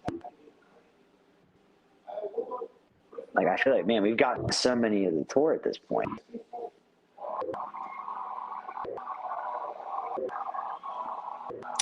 All right, I'm gonna have to just throw a crazy 10 guess out at seconds. this 10 point. seconds. Here we go. 10 seconds. Where I haven't is even that? written anything down. Good thing you guys It's aren't seeing the impossible. chat because these people in the chat are smart. They're blowing it up right Some now. of them are pretty, yeah, some of them are pretty good. Some of them are way off. I've seen some people miss every single one. I'm not going to call any names out, but I appreciate them trying to get guessed correctly, but some of them are just way off. 5 seconds. I said 10 seconds like 20 seconds ago. Give you guys a little extra time. It's like I know this, but it's We're going to need you slipping my guys to brain. make a guess here. Yuli, you're going to have to come up with a guess.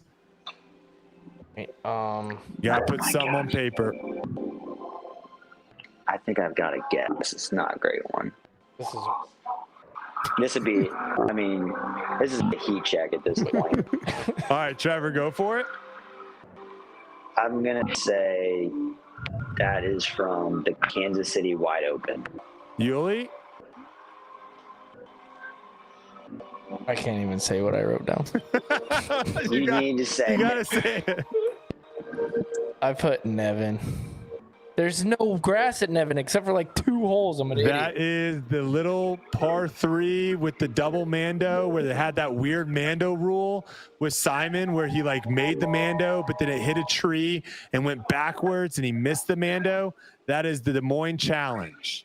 That is DMC, the Des Moines Of course, I would Challenge. forget Iowa. That makes Thank sense. goodness. Yep. I'm not Do you even guys mad remember about that Mando thing where he like made the Mando, but it's that new rule the PGA had for that one Yes. season? That was Dude, that I whole- was Yes. literally, I was so drugged up that tournament because I was so sick.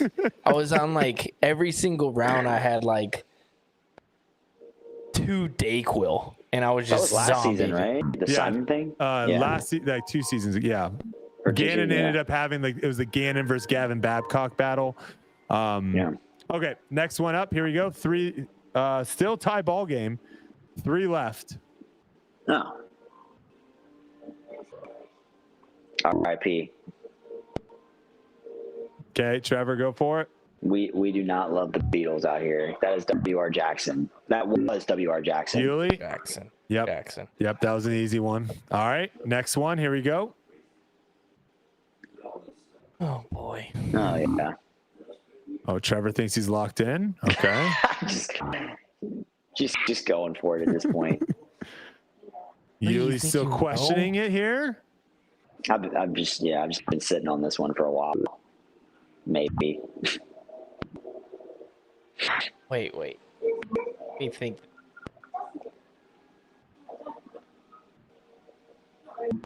Okay, yeah, I got it. Okay. Let me write one. If we have a tie, Silas, we're gonna have to get kind of freaky here with the bonus round. So don't throw it up yet. I'll explain how we're gonna do the bonus round because we might end up having a tie. Okay, Trevor, go for it.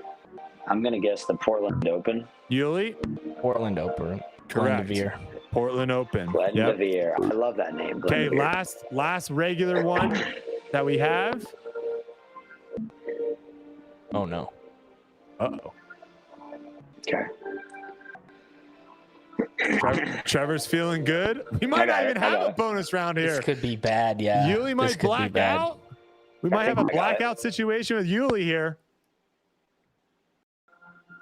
Trevor seems pretty confident. I don't know. I mean, I could be wrong, but I feel like I know what this is.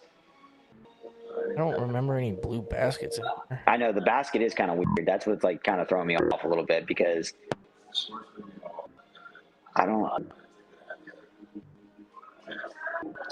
I think I'm gonna get this wrong. Honestly, now I'm just like starting to doubt myself. I think I know. Are you guys but both locked in here? Wait. Yeah, I got mine. Okay, Trevor. I'm gonna say that is taken at Ledgestone at Yuli? Eureka. Yeah, I have Ledgestone. That is correct. That is hole 1 at Ledgestone. Wow. Yes. That blue Unbelievable. basket almost killed Yeah, me. I thought. Well, they used to be red.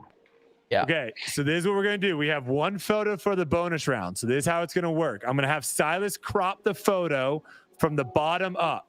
So Silas, give me like, here, I'll let you know when I like it. A little more croppage. A little more. Like go up higher. Yes, that's what we're giving them. Okay, so if you guys, we're going to give you guys 10 seconds when you see the photo. Okay. And all Silas is going to do, if as soon as someone gets it right, you get one guess. As soon as someone says it first and gets it right, they win. Once you get one guess and you're wrong, then Silas is going to move the photo down a little bit and then re-show it. And we're going to keep going until we get a winner. So you get one guess per show. Does that, Okay. or should we just have a sliding scale? No, one guess per show because there's so many courses. Okay, Okay. here we go. I know it. North Cove. Wow. Full photo. Silas, show the that was a pretty cool. impressive. It's pretty cool. That was quick. Yep. Spent many a rainy day at college nationals on that thing this year. Okay, maybe I didn't think about that. That the one course I picked was one that you probably played way more than Yulee. Well, I mean, Here's the thing. Here's played every other course, so here's an honest opinion about this whole situation. I don't think I would have gotten this. Really? like, I don't think I even would if have got they it, took the whole period. thing. I've played it one time. Yep. I probably would have over time, but I That think hole's that's a so fair good. win. I think that's a fair win Great for hole. Trevor All right. because he got it within seconds. That's insane. Yeah, that Game was respects game. that. I thought it was going to take a couple scrolls to get it, but my goodness, that's impressive. Unreal. Are we clipping that in the chat? They might have to. Did you guys what'd you guys miss? One or two? Is that it? Well, I didn't miss any. I missed one.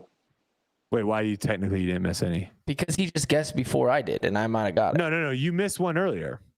No, You that's guys what I mean. Technically, I only missed one. Oh yeah. Okay, so you guys only Yeah, missed that's one. true. He Wow. just is beat true. me in the race. That is Very true. impressive. Very impressive. All right. Well, I'm impressed. Trevor, that was impressive stuff. Clearly, you did Yeah. not need Hunter to help you in this endeavor at all. And if this is, received well by the audience, we'll have to have you back for another competition. All right. Shout out Brodie's Risk Streams. 1-0. Got the dub last night. Are you going to join into a custom game? Do you have what it's take Absolutely. for global domination? Yes. People said they wanted to see a foundation risk, which would be electric. So we might have to do it at some point. But Trevor, I'll play some appreciate it. Risk. All Make sure you guys subscribe to his YouTube channel. Trevor, see you tomorrow. See you. See you, Trev. Yeah, he needs to get sleep because we have to ace a hole tomorrow, Yulee. What? Spoiler alert, we did worst shot triples at New London, and we set a line for ourselves. And if we didn't get better than the line we set, all three of us have to ace the shortest hole in Lynchburg. And spoiler, we did not hit the line. So tomorrow, I think at 8:00, check out the Foundation Disc Golf Instagram. We're going live. We'll be on hole 3 at Peaksview. We'll be on hole 3 at Peaksview. If you're in the area, come out. Maybe bring a donut. Maybe bring some water. We might be out there for a while, folks. We're not leaving hole 3 at Peaksview until myself, Hunter, and Trevor all ace the hole.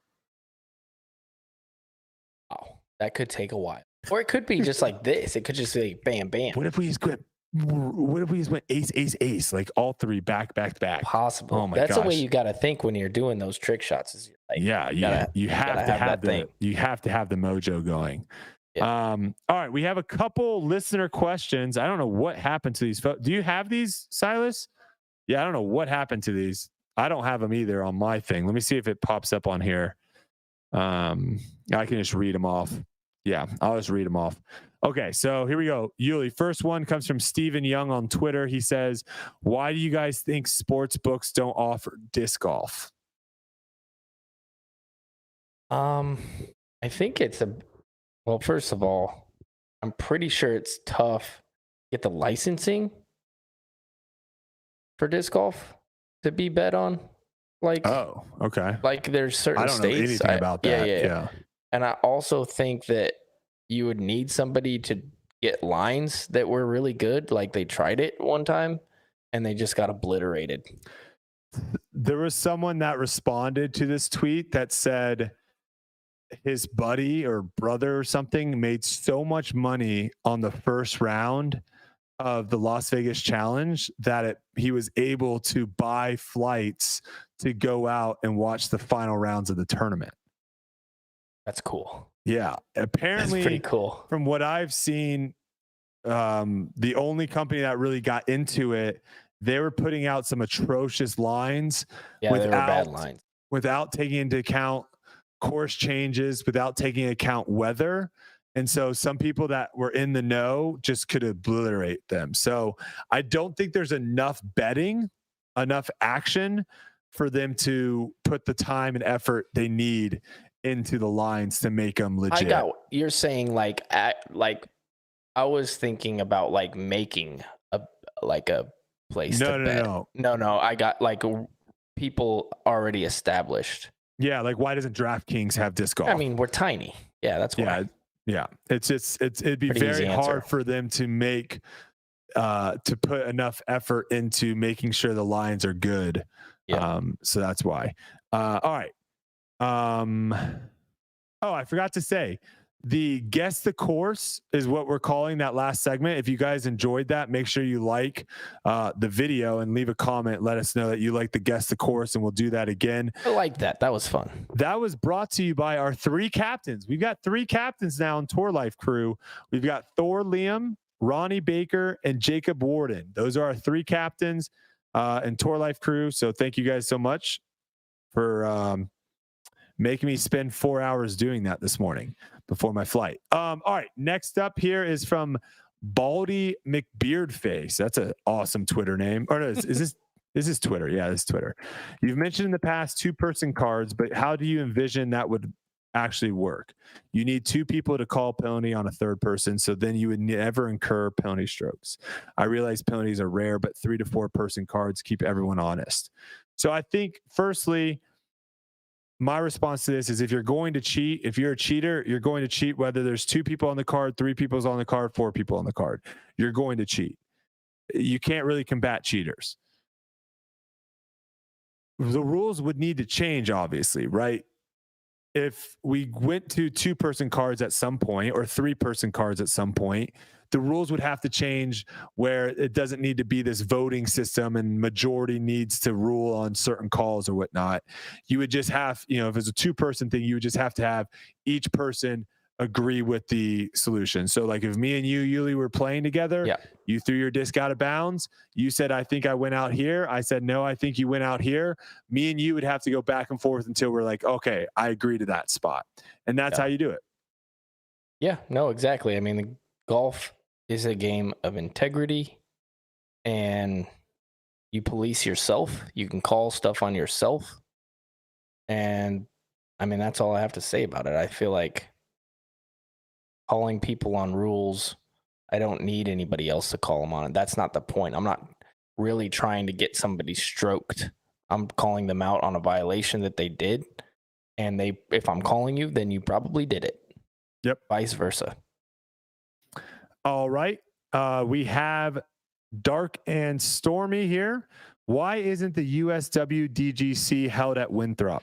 Seems odd to have 3 majors at the same course, but then the USWDGC is a separate thing, but Throw Pink isn't considered an FPO major. This is to you, Yuli, because I have no idea how this all originated. I think they just have. Oh, I'm gone. He gone. You're good. So for those that don't know, Worlds, European Open, Champions Cup, FPO, MPO, all play, same courses, same majors. Throw Pink is the tournament, which is an A tier that goes on during USDGC, which is a major for MPO. So go ahead, Yuli. I don't know either. I think I don't know why it's not just held at the same course, and it's the USDGC and the WSDGC. My only take on this is I had the thought that I think if the FPO wants to continue to grow, they will not be able to have venues and tournaments at the same place as MPO. So if FPO grew to the point of where MPO is right now, we can't go to Idlewild and have 260 people play that course. Yeah. So I think the future is Disc Golf Pro Tour with an FPO division and an MPO division under, but we're playing different courses, different tournaments, essentially. Yeah. And my thought on that is if you got something already going with the USDG, whatever the acronym is, you already have this championship that's separate and you already have the history in it, just keep it going. Because I think at some point there is going to be a split because we just can't keep the numbers. It's too many people. Yeah. No, it's a good point. Yeah, that's probably, I think you hit it on the note right there. Is you'd make the what is it? It's the USWDGC. Yeah, the USWDGC. they have it probably as a separate tournament so it can grow into like what we have with the USDGC. Yep. All right, we got one from our another one from Twitter here. This is from Jacob Balmer, someone that I used to play Ultimate Frisbee against. 812.B.2. Should this be enforced more? Players consistently walk away from putts or don't watch others throw, and we often get players saying, "I didn't see it," during discussions like Eagles' crazy skip off the brick wall on final round hole 9 at MVP.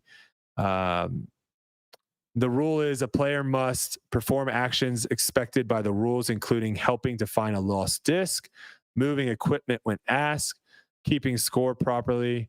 And then the second part is watch the other members of the group throw in order to ensure rules compliance and to help find discs. Thoughts on this, Yuli? I mean, you should be doing those things for sure. Really, but I mean, don't all the time have to just be watching the player throw. I think that's a bit ridiculous. Like, what if I'm walking away from a putt, my guy has 10-footer, and I stop like this to not move? I don't have eyes in the back of my head. Am I breaking the rules? Technically, yes. So there are things that come up in the round to where you're gone. What if I have to go take a leak? Am I allowed? And I go, okay, I'm going to tap out and I'm going to go do whatever I need to do.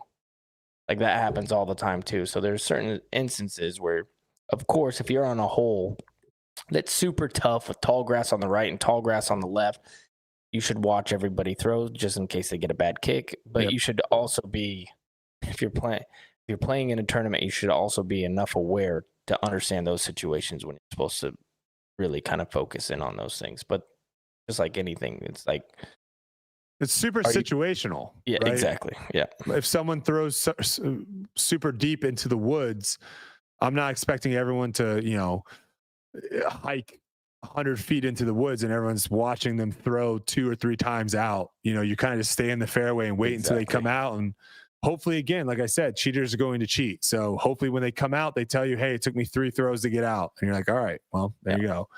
All right. Last one is from our Discord. If you not have joined the Discord, check it out, discord.gg/foundation disc golf. It's completely free. It's a cool place to hang out, talk disc golf. Also, like Trevor said, I am doing Risk streams now. I absolutely love it. And we talk on there, and there is a Tour Life Crew spot on there as well on Discord. So this comes from our Discord. Summertop, he says, if you had to draft a professional Ultimate Frisbee team from those on the Disc Golf Pro Tour, who are you picking and why? So let's just go.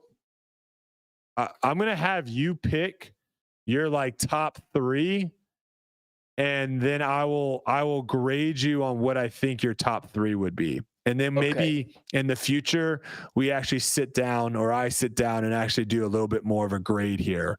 But I'm curious who you think would be the top 3 Ultimate Frisbee players that are currently on tour.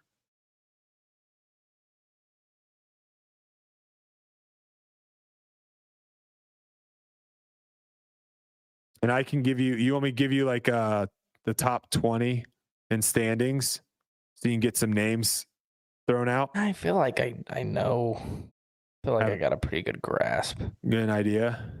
Yeah, of who I would pick.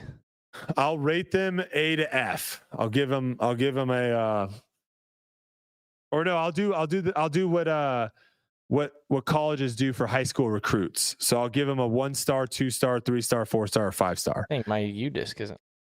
See what kind of star athletes we have. Yeah.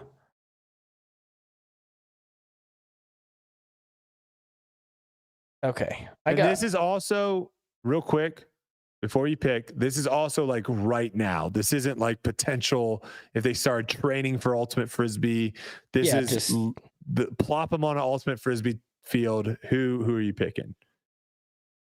All right. Yeah, I'm gonna get this. I'm gonna say my number 1 pick. As far as athleticism, pure athleticism, I'd probably pick, for how tall he is, how fast he probably is, how good he is with a frisbee. I would pick Anthony Barella. Okay, AB. And then I would go, I know this guy is a solid athlete. I don't know if he's tall enough though. Is length is a big thing in Ultimate, right? It helps, but it's not. There are a lot of shorter players that are very skillful as well. There is a position for short players as well. Okay, well in that case, we don't have the athletes like basketball has. If we had the athletes like basketball has, there wouldn't be anyone under 6 feet tall playing Ultimate. But we don't have those athletes playing Ultimate, so check. You can get away with some under 6 feet tall players. I don't know how athletic this guy is. Never seen him move, but on a distance, I would probably say don't pick that person then. Yeah, I don't know how athletic. Maybe I would. I guess I would go Evan Jones. Okay. And I think third pick, final. Third and final. I think Aaron Gossage is actually a pretty good athlete, all around athlete. So I'd probably be picking him. But Ricky Wysocki is an animal with all sports. Wait, are you taking Gooseman or Ricky as your third? I'll take Gooseman just because I know he's fast. I know he's got good hands. Okay. I'll go back to fourth. So Gooseman has some actual background in Ultimate Frisbee. He played at the University of Colorado on he wasn't on the A team, but he did play on one of the Ultimate Frisbee teams. So he does have some experience there. I have played him in ping pong as well. So he does have some good hand-eye coordination. So I'm going to give Gooseman, and again, these are ratings off of coming out of high school. So I'm going to say Gooseman is going to be a 3-star athlete coming out. KJ, I think we have seen enough clips from him to, he's a wiry guy. He jumps around and all those things. Backflips and stuff. Backflips and all that stuff. My only concern with him is he might not know what's going on the actual field itself. So for that, okay, I'm giving him a 2-star. 2-star. Okay. He might be the guy that just runs deep every single time on offense. Like he just constantly throws his arms up. Yeah. AB is a dark horse one because I actually haven't seen that much of AB outside of disc golf. So I don't know exactly how There's no way he's slow. I don't know how. There's no way he's slow. You know that for a fact? Yeah, he's fast. You've seen him run. I know. I'm pretty sure I've never seen him run, so I don't know. Well, check this out. What about who at his height in our game could possibly be as athletic as him? Calvin? Gannon? Yeah. Gannon? I don't know. I haven't seen these guys run. I haven't seen these guys cut. All right. Calvin's a good athlete. Calvin is a good athlete. I've played a little basketball with Calvin and some. That's what I'm saying. If I was like, hey, pickleball with Calvin, he's good. If I'm like, hey, do a 10-yard out. And I'm like, do a 10-yard out. Like, are these people actually able to cut in and cut out, or are they slipping? I don't know. That's I true. saw a video of Kristin Tattar. Good athlete. That would have been a decent pick. I mean, I've seen some videos of like people trying to do like push-ups and pull-ups and stuff, and it wasn't great. But again, you don't know until you actually see someone. So straight out of high school, I think straight. I'm gonna give AB a 3.5 star. Okay. And I think there's a lot of potential there, but again, I haven't seen it. So disc golf is such a hard sport to like look at how someone performs in disc golf and translate that over into a sport that requires a little bit more like athleticism, I guess you could say. I also heard Prez was kind of nasty. I've heard Prez is very fast. Very fast, yeah. I've heard he's very fast as well. Dark horse Nate Perkins was like...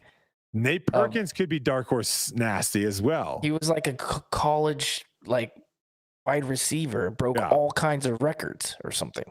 Yeah, I don't know anything about that. But I don't know. Or maybe it was high school. I'm not sure. Anyways, all right. Maybe I'm not a good recruit. My bad.